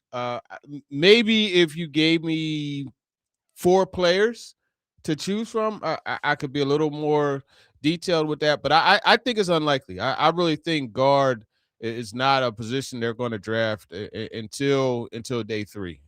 So Chase Basantis out of A&M was one that I saw in a mock draft going to the 2nd round. Inez Cooper is the 7th overall guard according to ESPN. He's probably available on day 3 if I had to guess. Yeah, I grabbed him. So I posted a video on X of what do you call it? About the damn, I'm gonna get it together. Sonny Styles pick. And someone asked me to do a mock based off of that, and I actually grabbed Inez Cooper in the 4th round. So we're sharing a brain there. See, my ideal scenario for the Titans is, okay, you take Jeremiah Love with the 4th overall pick, probably going to go edge rusher if I had to guess in the 2nd, then maybe getting a pass catcher in the 3rd. But Jake Slaughter, I told you he's my favorite lineman in this draft. My guess is he'll be available in the 4th round. Yeah. He was actually available in the mock that I did. I think he is going to be an option, and that's someone that they could grab. And look, man, the Austin Slopeman deal is not tremendous. So if they decide that they want to go younger and have it work that way, they could do that eventually, like where he would be a backup guard / center, and then they could go young with him, as well as the Jake and Jackson combination on the interior. I'm going to be honest. I don't know a whole lot about Austin Slopeman, but if the Titans were to take Jake Slaughter, I could see him, because he's a guy that has a lot of experience, playing in the SEC at Florida. Yeah. Do you see this being a deal where, he kind of gets groomed for a little bit and then he's able to take over? Because something that I'm worried about is you have a rookie center out there starting, and I'm wanting to take as much pressure off Cam Ward as possible, right? You want somebody, a veteran, who's able to call out the protections, point out the Mike linebacker, all this different. And I don't think you'd be able to trust a rookie center to do that. Yeah, it's tough. As you mentioned, he has experience, but I think when you look at college defenses and NFL defenses and the protection, or rather the fronts that you face and the different twists and things, to me, it goes beyond just, calling out the front, but it starts there, right? And declaring the protections and everything like that. I think that's something that initially they had alluded to. Hey, I want a veteran guy there to be able to do that, to just what you said, take that pressure off of Cam Ward having to do it, and just simplify, like make it easier for him to just go out there and play football. Now, obviously, as a quarterback, as you know, like you can't just play football. You got to be able to read defenses, et cetera, et cetera. But it's one less thing for him to have to read. Jake, we're talking about because I brought up the idea of, if you take Jeremiah Love in the 1st round, drafting a guard with your first pick in the 2nd round. TD said that he didn't think that was going to happen. So I proposed the idea of taking Jake Slaughter in the 4th round and how that could work with Austin Slopeman. But also, TD, you brought up Pat Coogan. Yeah. That could be a guy that you get later on day 3 too. Yeah. I mean, in that year, once again, talking about an extremely experienced player. So that is another option. They could, look, man, centers will be available to them. I remember the quote, I think he said like there's 1 or 2 centers. I'll have to find the quote that Borgonzi had about centers, but he talked about there being some guys that could start and in this draft on day 3. Great conversation, and I caught the tail end of TD's answer about trying to take stuff off Cam Ward's plate, and that was the idea of going and getting a veteran center in free agency. Like, that's something that was talked about immediately with the Tyler Linderbaum signing in Las Vegas. Is all right, you're bringing Fernando Mendoza in, but you have a veteran center who's done it before. You're paying at the top of the market for it, so it'll be interesting to see what the Titans do there, especially with the young options and inexperienced options that you have. Austin Slopeman, not young, but also hasn't played a ton at the NFL level. Yeah, no doubt about it. And here it goes. He said there's some limitations always when those interior guys, especially centers. There's not a lot of first-round centers that get taken, but there are some limitations with guys on that position, flexibility and stuff. But there's good players. They just get knocked down and drafted a bit later. But I do see some value there. That's Mike Borgonzi on the center position. Love it. Love it. And I think that's a position that they're going to address at some point in the draft. I would hope not early, but you do have to solidify the offensive line. I totally get that. And if they see somebody they value at 35 or 66, I wouldn't blame them for shoring up that spot on the offensive line. Yeah, and one other thing, we forget they signed Cordell Volson. Right, well, that's a good point too. Who so. started 48 games for the Bengals? Yeah. So that's a little bit more experience, although he did not play all of last year, but you have more experience at that spot with Cordell Volson. 615-737-1025. I appreciate you guys holding it down for me for a couple of minutes there.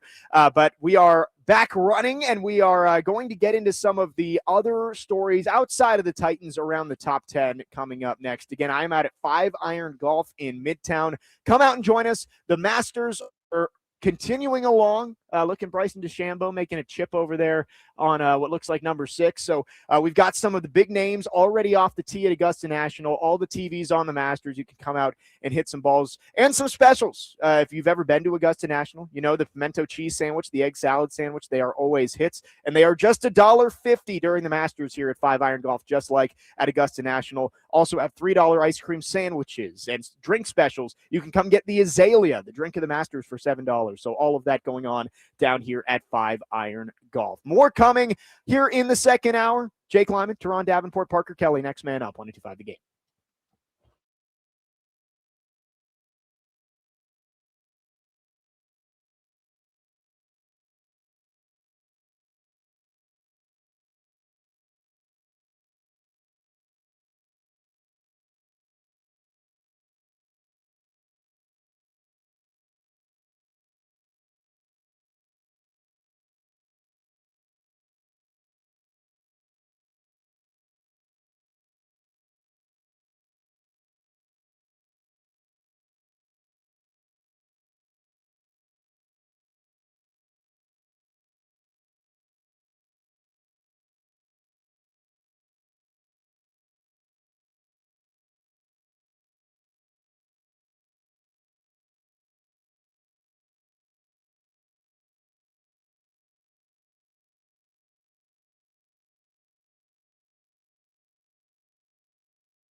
Next man up, 102.5 The Game. Jake Lyman, Teron Davenport, Parker Kelly, wrapping up the second hour on this TD Thursday, talking draft. And all of our football offseason coverage is brought to you by Tennessee Brewworks. Raise a glass with Tennessee Brewworks, proud partner and official craft beer of the football offseason coverage on ESPN 102.5 The Game. No love for Lauren Hill, TD? Oh no, there's love for Lauren Hill. Okay, I just you know what happened? You caught me coming off the break, and I was reading the caption on a Nipsey story that I'm about to post about silence isn't isolation, it's power consolidation. So no disrespect to Lawrence Hill. I was just on my philosophy tip, and that's why. But yeah, man, it's funny you bring her up or you play her, because that is, she's been kind of out there a little bit on social media. She had a thing like she was at a concert and she was like, can I do my thing, and proceeded to rock the whole house. She has a song called "You Just Lost One," and she killed that. It was a dope video. So yeah, that's my bad. I love it. We got Hoodie TD back at the studio too. Yeah, man. They got a feeling like I'm back up north at nighttime in here. So I said we gotta, I don't have insulation on the top of my head, man. So I can't keep the cold. Like I gotta insulate a little bit. But we got the weird weather right now where like it's 40 degrees in the morning, but it gets into the high 70s at night. So it's tough to get a good gauge of what you need to dress for and all that kind of stuff. But glad that at least it's cold in there. I'd rather be cold than hot. Oh, not me. Really? Yeah, I love the warm. I like to have, like, I have a quilt and a blanket on my bed. You just bundle up. Yeah, man. There we go. Same. We've been talking a lot of Titans, but the NFL draft as a whole is always kind of an enigma, and you're starting to see more intel come in as we're 2 weeks away from draft day in Pittsburgh. And I wanted to get to some of the names that are kind of moving up and down the board. TD, the two that I think are falling the most, seems like Ruben Bain is no longer being talked about like a top 5 pick. He's more like a borderline top 10 pick.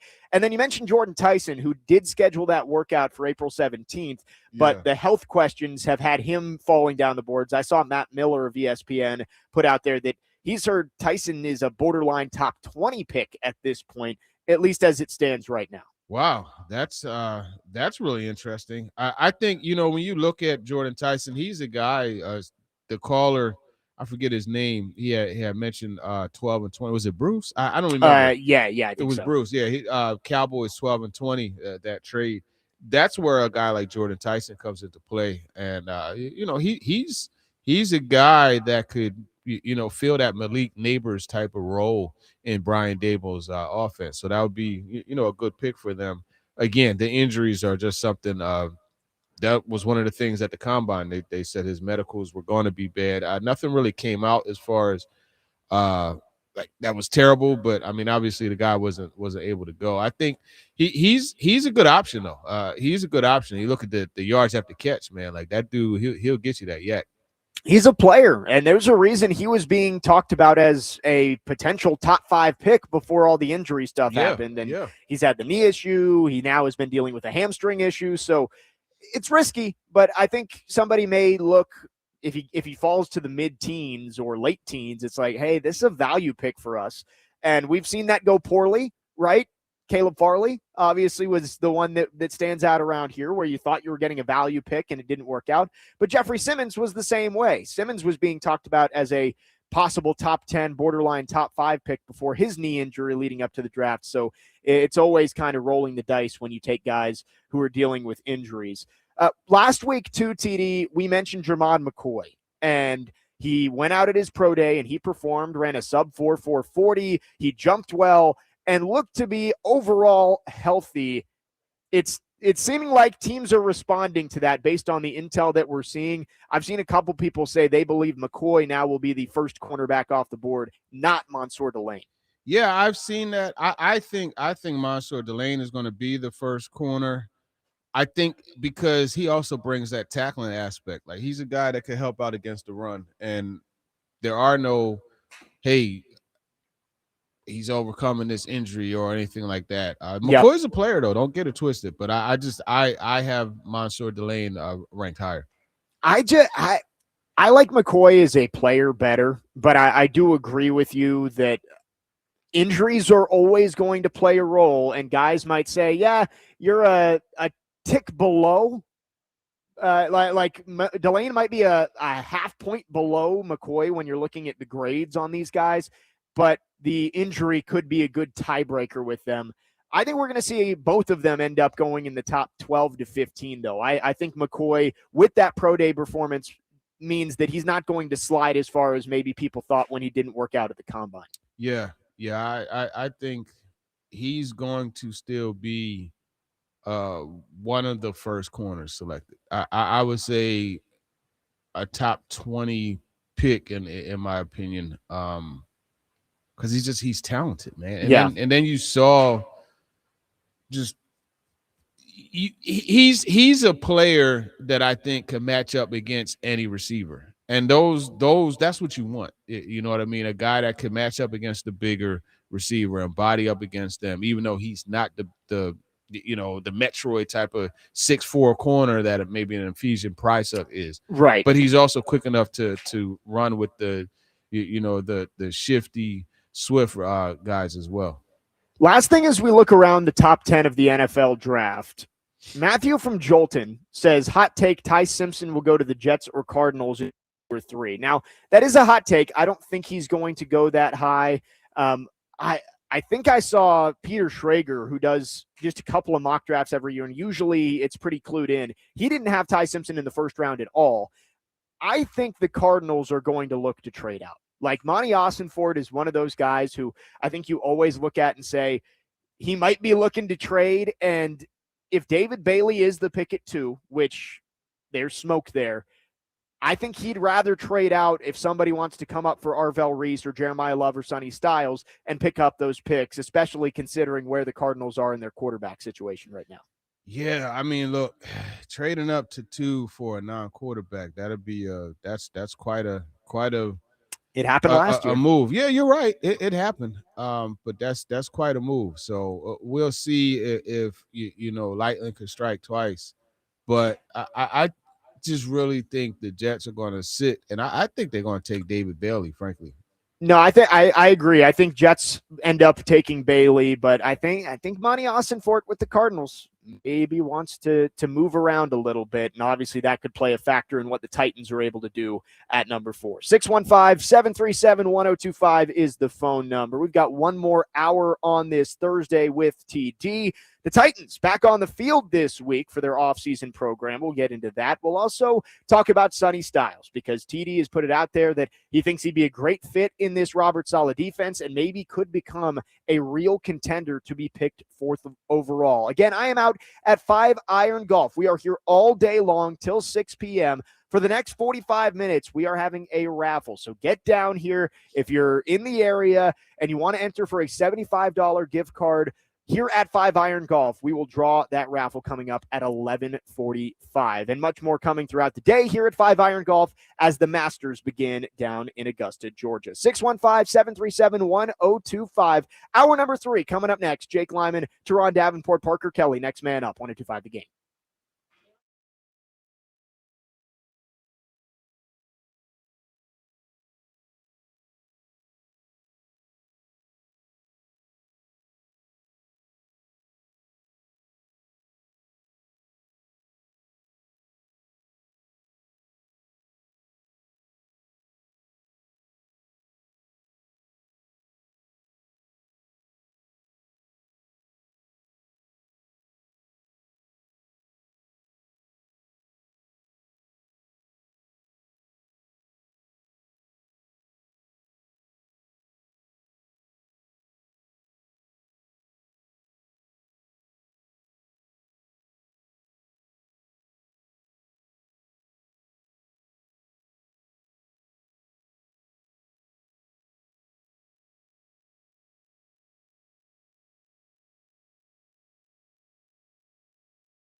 Next man up, 102.5 The Game. Final hour on this TD Thursday. Jake Lyman, Teron Davenport, Parker Kelly with you. TD and Parker back at our Busy Bee Plumbing, Heating, and Air Conditioning Game Nashville studios. Home of the $99 yearly Beehive membership, where the buzz is always about great service. I am once again at 5 Iron Golf in Midtown. We are here all day today, all day tomorrow for the Masters. Come on out and join us. We'll have giveaways throughout both days. And 5 Iron Golf Nashville, indoor golf, darts, food, drinks, and simulator bays for all skill levels. Walk-ins welcome, no tee time needed. Find us at 202 21st Avenue South in Midtown, open now. TD, we got one more hour with you. We're going to get into a lot of stuff here in these final couple of segments. And I wanted to start with the team being back out there on the field. Off-season program has begun, along with 9 other teams that have a new head coach. What are your thoughts on just getting back in the building, Robert Saleh trying to build his culture up, and you get to see Cam Ward working with Brian Daboll, working with some of his new weapons, which I think is going to be really important throughout this offseason. Yeah, I love to see that. And I think, they showed a video of Cam Ward. I think it was John Shaw, the trainer. He reposted a video of Cam throwing to Wan'Dale Robinson. That's a combination that's going to be critical to this team's success. But I think just getting all the guys in there and starting to, get your hands on them and look at them and figure out, like in the secondary, we talked about that, right? Figure out like how these roles are going to fall into place. That's what you're seeing the start of. Not the start of a continuation, as they continue to get to know the guys and everything. So it's really cool for a new staff to be able to get in there and work with just a group of players that they haven't, for the most part, outside of all the Giants and Jets ex-players that are there that they haven't worked with. Yeah. You have some familiarity there, but you're right. It's a new staff. You've got a lot of new players coming together, even though John Franklin Myers played for Robert Saleh and Wan'Dale Robinson played with Brian Daboll. They haven't played with their new teammates before. Like John Franklin Myers and Jeffrey Simmons haven't lined up next to each other before, and Wan'Dale Robinson hasn't caught passes from Cam Ward before. So the more work you can get here with the new schemes, with the new players, I think is going to be really important. And I haven't seen any attendance number because I know these are voluntary off-season workouts, but I would assume almost everybody is in the building considering all of the big changes that have already happened this offseason. Yeah, Jeffrey Simmons, he's there. He's in the building. Yep, and last year that was a talking point that he wasn't in the building during the offseason program. So Jeffrey Simmons is there. Cam Ward, as the Titans put out, was the first one in the building back on Tuesday when they opened up the doors. So I think there's a lot of good that can come from this, and a lot of it I think does come with the young guys, right? Especially on the offensive side of the ball. This is going to be a little bit of a, I don't want to use the word culture shock, but like it's going to be a very big difference between what you had with Brian Callahan running the offense last year and what you have now with Brian Daboll. And with so many young players on this offense, I think this is really crucial time for Cam Ward, for Chim Dike, for Alec Iamaner, Gunnar Helm, all these guys to get more reps and start to learn the terminology and the way this offense is going to run. Yeah, this is the foundation. That's what's being built right now. These guys are actually getting to work together and see some of the things in person that they're going to be asked to do. Now, granted, there's only so much that they're able to do because of the collective bargaining agreement, but I mean, still just being in the building and working football, like that's a really good option for them to be able to do. And I know that they're happy and excited to be back together. It's just something about, when you're in that locker room, in that group and just having that camaraderie. And it's good also for a training aspect because you could push each other. And you saw some of the videos of them in the weight room executing the different things. And one other acclamation that is happening is Brent Callaway, who, let me tell you, Jake, about Brent Callaway. Parker, yeah. You remember I've spoken about him a lot, but he was the head of Exos down there in Frisco. Originally, he was in Carlsbad, but I've known Brent since 2013. Really good dude. And when you talk about knowing how to get these guys faster, knowing how to get these guys bigger along with faster, he's someone really good. If you remember Montez Sweat in 2019 coming out, he ran that 4.5. Well, Montez Sweat got to Exos and he was, in the high 4.6, 4.7 range, and they were able to put on 15 pounds and have him get faster. Brian Burns, with the Giants, worked out with Brent as well. So Brent is a really good acquisition. He was the head of he was in Miami last year. Yeah, the head of strength and speed trainer. But then obviously with the coaching changeover, that's another move that happens. And, he ended up here and now, he's in Nashville working with Zach Woodfin, who's another really, really good trainer. And then you have John Shaw, who's awesome as well. He's one of the guys. Actually, PK did a really good story on him. And he talked about how he helped some of the players get faster during the year. And Chig Okonkwo was one of them. And they have that 1080 box machine. I think it's 1080 box machine, which is like a bungee, and it measures like how fast your torque and everything. So yeah, it's pretty cool. Yeah, and that's something that maybe flies under the radar a little bit. You talk about the offensive coordinator, defensive coordinator, head coach, all the big changes up top, but difference in strength coach and the different strategies they're going to use is definitely part of the acclimation process as well. And last thing on this, Cam Ward, I know it's not a surprise. We've seen videos of him throwing since his injury, but it was good to see the Titans posted a video of him connecting with Wan'Dale Robinson during one of their workouts. And it's like, from what you had heard after the AC joint sprain, the injury in week 18, it's great that first day of offseason workouts, he's out there throwing and there shouldn't be any hiccups with his recovery. No, without a doubt. And, another good thing along those lines, when you look at the videos, they showed a couple of videos of him actually in the gym, you know what I mean, working out. And I think, when you look at Cam Ward, their goal, they want to get him in a more in a better shape, right? They want to work on his body a bit, which is a good thing to do. And I think, the future is just it's bright. And I think with Cam Ward coming back this year from that injury and being ready to rock, like you said, it's a huge thing. And I also really like the fact that they say, you know what, we're not going to tweak your throwing motion. We'll work on your footwork a little bit, the mechanics and that part of it, but we're not going to tweak your throwing motion. I think that's a good thing also. Yeah, that's something we've talked about a lot with Cam Ward of, yes, he's rough around the edges and there are things you have to clean up, but you don't want to take away some of the things that make him special, and the different arm angles he can throw from is part of that. That's part of what makes him a little different than a lot of other quarterbacks. And yeah, it might get him into trouble sometimes, but I don't think you can take away some of the things that makes him unique, because that's what made him the number one pick last year. Yeah. So definitely a lot to work on with Cam Ward, but it's good to see that they're not micromanaging what he's doing. Exactly. And that's the key, man. You have to be careful over tweaking, because what ends up happening is what Parker and I were talking about, being out there having to be concerned with too much. You know what I mean? And it's tough. Like if you're out there and you see, a receiver coming open, you don't have time to sit there and be like, oh, wait, you know what? Coach said I had to make sure my arm angle was like this and not like that. And that's why they execute it and rep it so much to where it becomes second nature. But how much better is it if you just allow the guy to do what he does? Because with that mechanics, that throw motion, he gets the ball there. You know what I mean? Obviously, deep passing, especially outside the numbers, that's an area for improvement for him, but he still gets the ball there.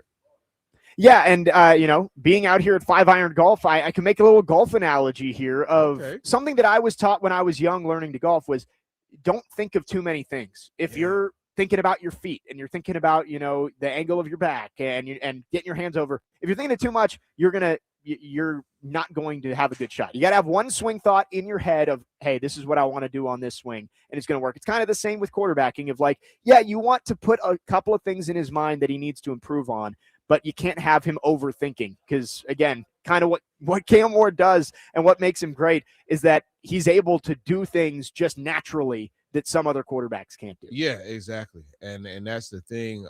This area that some have considered tweaking, it's something that allows him to do some of the things he does, like find those passing lanes, right? The arm angles, to be able to throw that quick hitting, that screen route, you know what I mean? Pass rather, to be able to kind of like twerk his arm a little bit to get the ball around a defensive end that Yep. is trying to jump up and get in the way. You know what I mean? Yep, exactly. 615-737-1025 is the phone number. We've got a few more segments on this TD Thursday. Again, I am out at 5 Iron Golf. Drink specials, food specials. The Masters are on. You got simulator bays. You got everything you could want over here. So come out and join us. We're here till 6 p.m. today and all day tomorrow. And again, we are running a raffle for the next 30 minutes. If you get over here, you get your raffle ticket. You got a chance to win a $75 gift card. We'll draw that winner at 11:45. And speaking of winning, let's give something away. We've got 4 tickets to the Monster Energy SMX World Championship races at Nissan Stadium this Saturday, April 11th. Be caller number 2. Quick. Caller number 2, 615-737-1025, and you can win a 4-pack of tickets to the Monster Energy this Saturday at Nissan Stadium. Jake Lyman, Teron Davenport, Parker Kelly, next man up, 102.5 The Game.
Tee it up with us at the 5th Annual 615 Open, May 28th at Hermitage Golf Course. We are once again supporting Folds of Honor to help them fund life-changing scholarships for families of America's fallen heroes. Register now to player sponsor at 615open.com. Jake Lyman, Teron Davenport, Parker Kelly with you.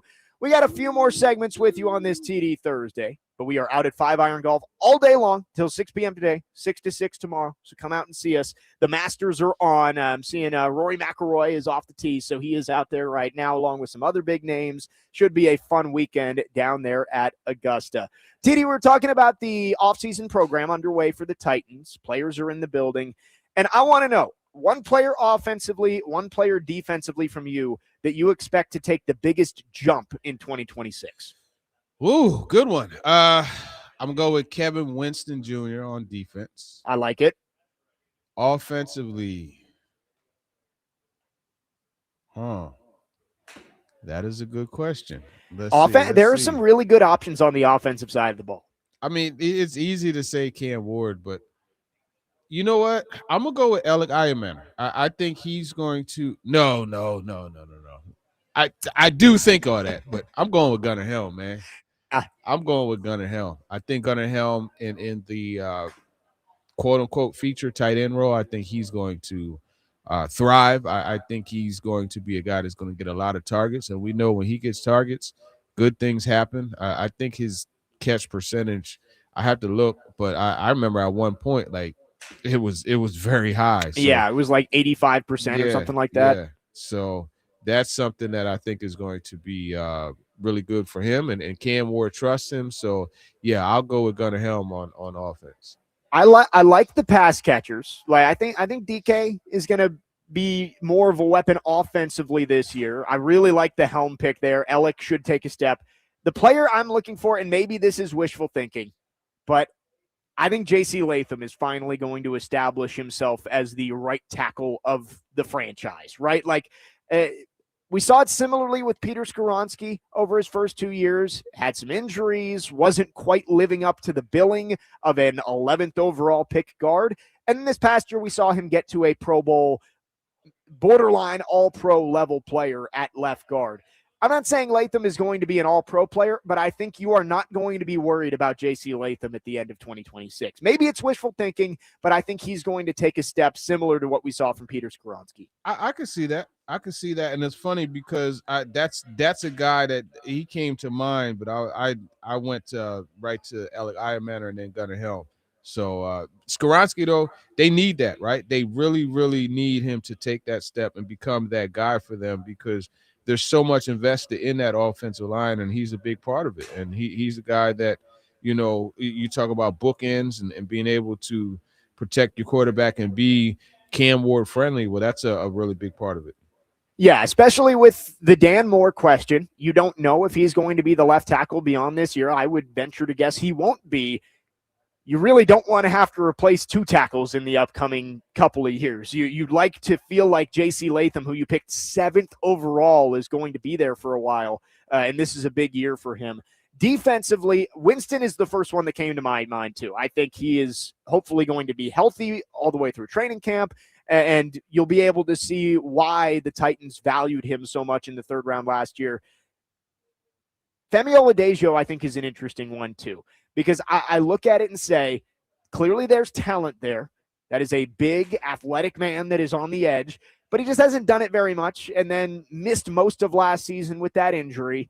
What are your thoughts on Femi taking a jump, especially when it feels like they are kind of shifting him back into a reserve-type role on the edge in this Robert Saleh defense that likes to come in waves instead of having, you know, 2 guys who are playing 3 downs on the edge? Yeah, I think that's a good observation. And you take and you look at Robert Saleh, you look at Aaron Whitecott, and these are good coaches, right? And they're specialists when it talks about the front. So I could definitely see Femi taking a step. I think it's just going to be a continuous process. It's going to require some patience, because remember, this is a guy that, you know, now he's shifting a little bit more, right, to hand in the dirt and rushing the passer, and it's just another adjustment that he has to be able, not just rushing the passer. He's going to be required to set the edge, you know, and it's a different angle, you know, when you're standing up as opposed to hand in the dirt, but nevertheless, he's going to be required to do a lot of things and leaned on to have a big part of it. But I just say it's going to take patience. One of the things that he has to get a lot better at is cornering and closing the deal, right? Being able to get the signature on the line, so to speak, by sacking the quarterback as opposed to being around him. That's something that you've seen a lot of pass rushers, have struggled with. And some, like you look in the case of Arden Key, that dude was always around the quarterback. He just had an issue with finishing the deal consistently. And that's something that Arden Key, never really got. It kept him from hitting that potential. As far as Femi's concerned, that's what he has to work on. Jadeveon Clowney was the same when he was here. He was the king of the almost sack, where it's like he'd get to the quarterback, he just couldn't get him down. And you're right with Femi.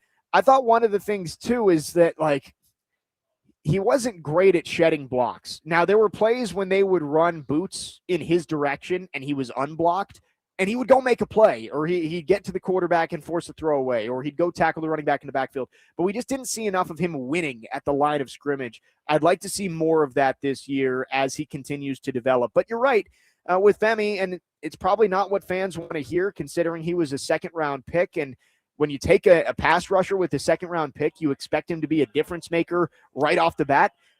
But it's probably going to take some patience. He's a project type of guy who has the measurables to be a good pass rusher. He just hasn't done it very much. Yeah, and that's the whole thing. It's going to take time and time on task.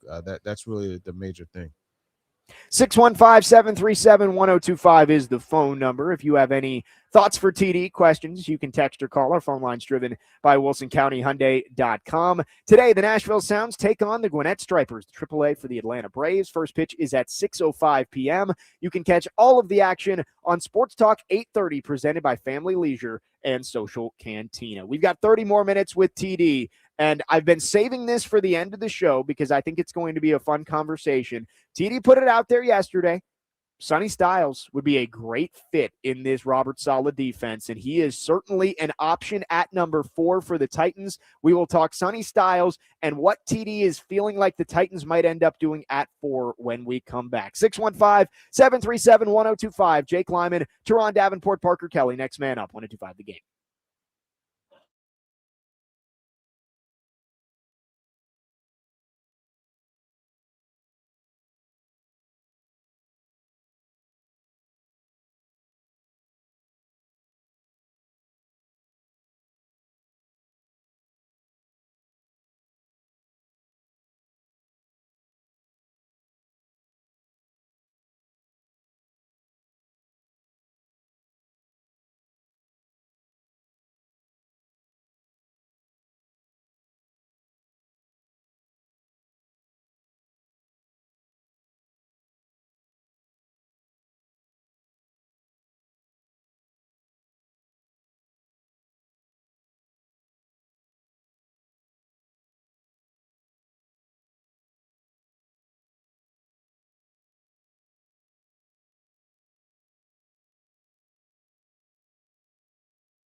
Next man up, 102.5, The Game, Jake Lyman, Teron Davenport, Parker Kelly. We got a couple more segments with you on this TD Thursday at 5 Iron Golf in Midtown, 202 21st Avenue South.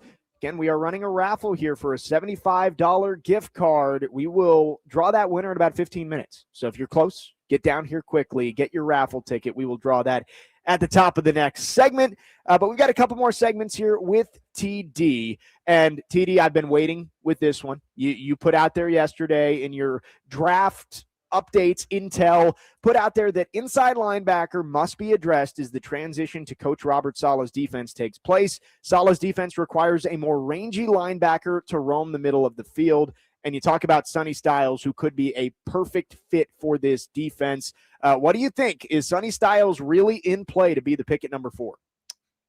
Hold on. I can take over for a second until TD gets situated. Oh, TD. Talking about Sonny Styles, TD, and why he's a perfect fit for Robert Saleh. Yeah, I heard it. And shout out, man, ODB, man. I like that. I was hoping you heard that. Yeah, I was yeah. hoping you heard that. I caught it on the screen there. Yeah, listen, Sonny Styles is the perfect fit. And I think, as I said in the video that I posted, you got to look at what is required in Robert Saleh's defense. If you go back and you watch a lot of the Fred Warner highlights and things, you see him, sideline to sideline. He's from hash mark to hash mark. Anything that comes in there, like, you got to latch onto it, like a barnacle to a crab. You know what I mean? You got to make sure you attach to it. And then it's just to use Saleh's words. He said, hook zone to hook zone. You know what I mean? So, like, that's something that you got to be able to do. You got to carry a route down the field as well at times. You got to be able to cover, a tight end like a Kenyon Sadiq, who the caller had referenced earlier. You got to be able to cover a slot receiver, like, to use Wan'Dale Robinson as an example. Like, the range of things that you have to do, you have to have a very versatile, varied skill set. And you have to be extremely good at a lot of things because, oh, by the way, you will have to come up and help out and run support. You got to come out and make the tackles. You got to also be forced to come off the edge and blitz and things like that. And guess what? Sonny Styles at 6'4", 244 pounds, 43.5-inch vertical, 11.2 broad jump, 4.4, 6'4". He's faster than Cornell Tate. You know what I'm saying? But then also you look at some of the other numbers, his lateral quickness is all there too. Like, he is, if you went in the lab and you made a Robert Saleh suited middle linebacker, Sonny Styles would be the product. And I think when you look at what he's able to do as far as that dude is a sure tackler. He gets his hands on you, guess what? You're going down. You know what I mean? He's not going to miss a lot of tackles. In fact, didn't miss any. He didn't miss any. It matches the number that he wore last year. He's not going to wear it this year if he comes to the Titans because Calvin Ridley got it. But still, I think when you look at the ability to clog passing lanes, Parker, you could understand this really well because you've had to throw that 16-yard dig. And when you have one of those middle backers that could jump up and, like, make it harder, that's something you're thinking about, right? Sucks. So it alters, how you're throwing the football. So that's yet another thing to look at, clogging the passing lanes. And then if you go back and you look at, and hey, man, Sonny, if you come here, you better. I would have checked for all this. I'm just kidding, but no. If you look a little bit ago, when the 49ers drafted Mike McGlinchey, right? Yeah. I almost said Parker. Robert Saleh was banging the table for Tremaine Edmonds. He wanted, because that's like he called him an avatar, in fact. Now, you know what his consolation prize was, though, in the 3rd round, right? Fred Warner. Yeah. Yeah.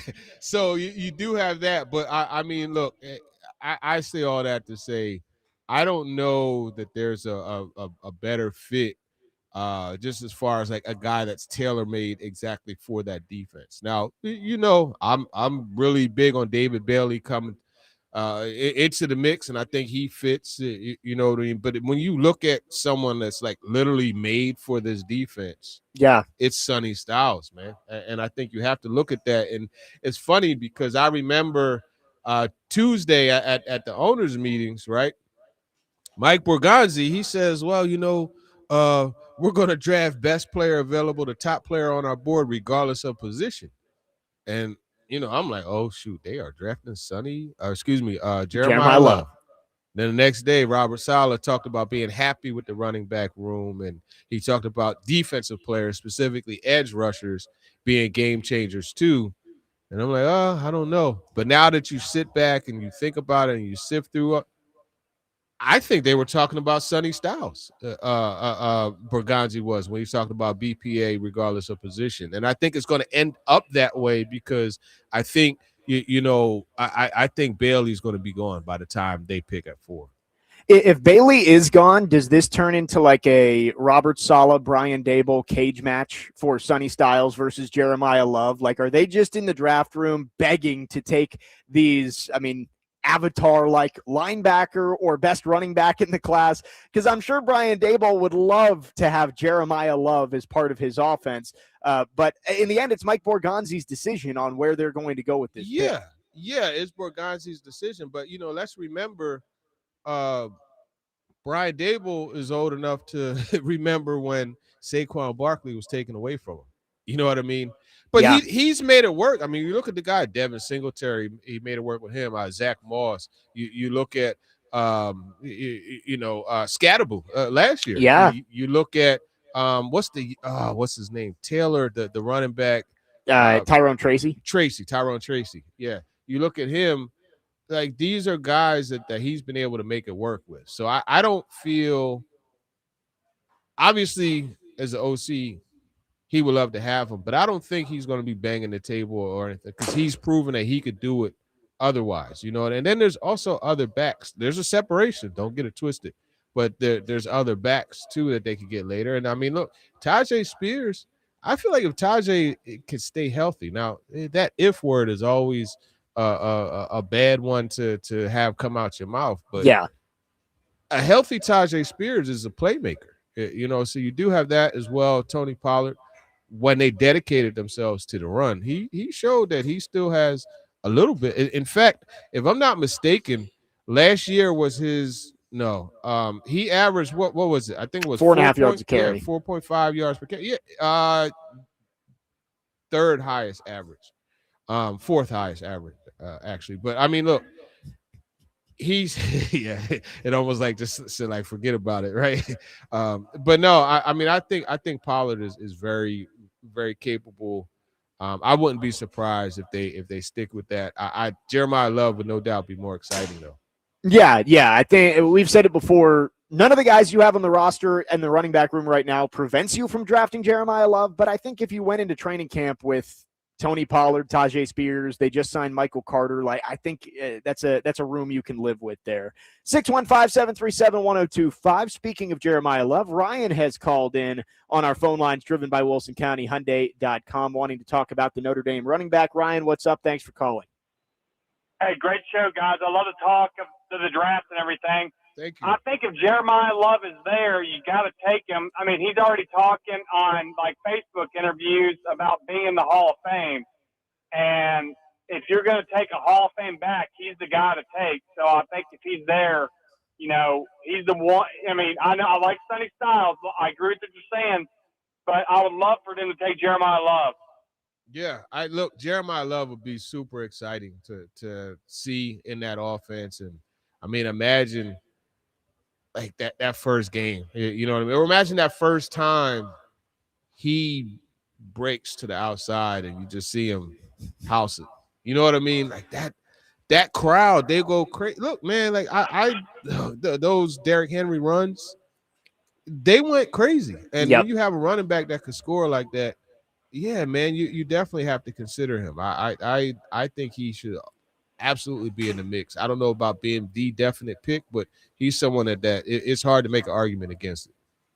Jeremiah Love is he's going to put butts in seats. That's for sure. Having Ward and Love in the backfield, I think that's going to get the Titans fan base excited. But the old saying, if you listen to the fans too much, you'll be sitting with them. So obviously this pick has to be made with more than just what's going to sell tickets 615-737-1025 is the phone number. If you have any final thoughts, any final questions for TD, we'll try and get to them in our last segment. We'll wrap up the show after this. And again, we will pull our raffle ticket for this $75 gift card here, 5 Iron Golf. We are here all day as the Masters begin down at Augusta National. Jake Lyman, Teron Davenport, Parker Kelly, next man up, 102.5 The Game.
Next man up, 102.5 The Game. Jake Lyman, Teron Davenport, Parker Kelly with you, wrapping up the show as we always do with some dreams and nightmares.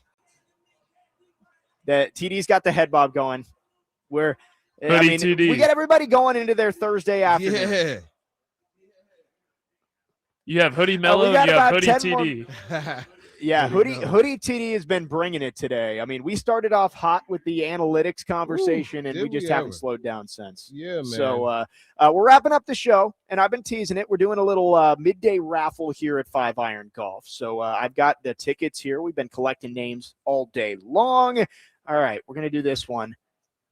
So the winner of a $75 gift card here at 5 Iron Golf is the ticket that ends in 7354. 7354. So you can come on up and claim your prize. And again, we are here all day today till 6 p.m., all day tomorrow, 6 to 6 as well. TD, before we wrap up, a couple of texts. 9777 says, personally, it feels like the Titans are in a perfect position at 4. It feels like regardless of who they pick, there's going to be a home run player for the team. I want Love really bad, but I'm fine with them going Bailey or Styles. We're 2 weeks away. A lot can change, but is your feeling that it's one of those 3 players now and maybe not an Arvell Reese? I know Ruben Bain, there's been rumblings that he's not on the Titans' radar. What are you feeling like is most likely for the Titans at number 4? Yeah, I wasn't feeling the Arvell Reese as an option at all for them. So I would say he's probably out. It seems like Bain is kind of falling by the wayside. You look at the length and things. They want length. Or Saleh, he wants length on the edge. I don't know that Bain fills that void, but Styles, Love, Bailey, and I think it's going to kind of work off of process of elimination. In that Bailey, I really struggle to see him getting to. I don't think he's getting there. Yeah. I really think he's going to be number 2 or 3. The Jets or Cardinals are going to take him. And you look at, the Cardinals, you want somebody opposite Josh Sweat. And you look at the Jets, like they just, they need pass rush. They just traded, one of their better edge guys. How much better would it be to put that juice in there and get Bailey? You know what I mean? And you look at Reese. I don't think I would find it hard to believe that they would be light at both edge spots, right? Because Will McDonald, the 4th, he's one of their edges now. So I think Bailey matches up next to him a little bit better. Yeah. Yeah, and I think I'm with you that Bailey's going to be gone. I don't see it being Bain. If I had to guess, I think the Cardinals, if they stick and pick, might take Arvell Reese. So you're left with that decision of Love, Styles, or, Caleb Downs. It doesn't feel like Downs is being talked about in that range of player anymore. And again, it's still a non-premium position. I thought it was going to be Love if Bailey and Reese are gone, but you've kind of talked to me about Styles here. I think it's probably going to be one of those 2 guys for the Titans at number 4. Yeah, I really do think Styles is in the mix. I think he's the guy that, he just feels exactly what they need so well. So to me, that's the most likely pick. But I don't even want to say most likely, but that's a very probable option. If they do go Love or Styles at 4, and you go with the, again, quote unquote, non-premium position, do you have to go wide receiver and edge with your day 2 picks at that point? Because again, you do need top end young players there. And if you go with a linebacker or a running back, it does feel like you're pushing your needs back around, and you're going to have to use some of those higher picks to get playmakers on both sides of the ball. Yeah, I don't know that you're pushing your needs around as much as you're addressing it differently. You know what I mean? The whole key, obviously, is to improve your offense, improve your defense. I think if you draft Jeremiah Love, you improve your offense. Now, does that give you a number 1 receiver? No, but does that give you a legit playmaker that you don't have? Yes.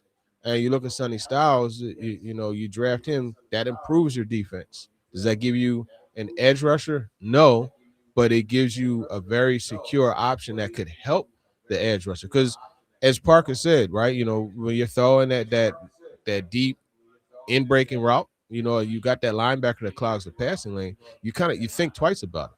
that extra could give Femi Oladejo time to get to the quarterback and actually take him down, right? We talked about closing the deal. So there's ways, you know what I mean? Jeremiah Love, hey, you hand the ball off to him. Like, the whole idea is to get into the end zone. You hand the ball off to him, he could take it to the house. So it's just skinning a cat a different way, right? And I like using a different way to improve your team as opposed to what a lot of people feel would be the quickest way, a number one receiver, a premier pass rusher.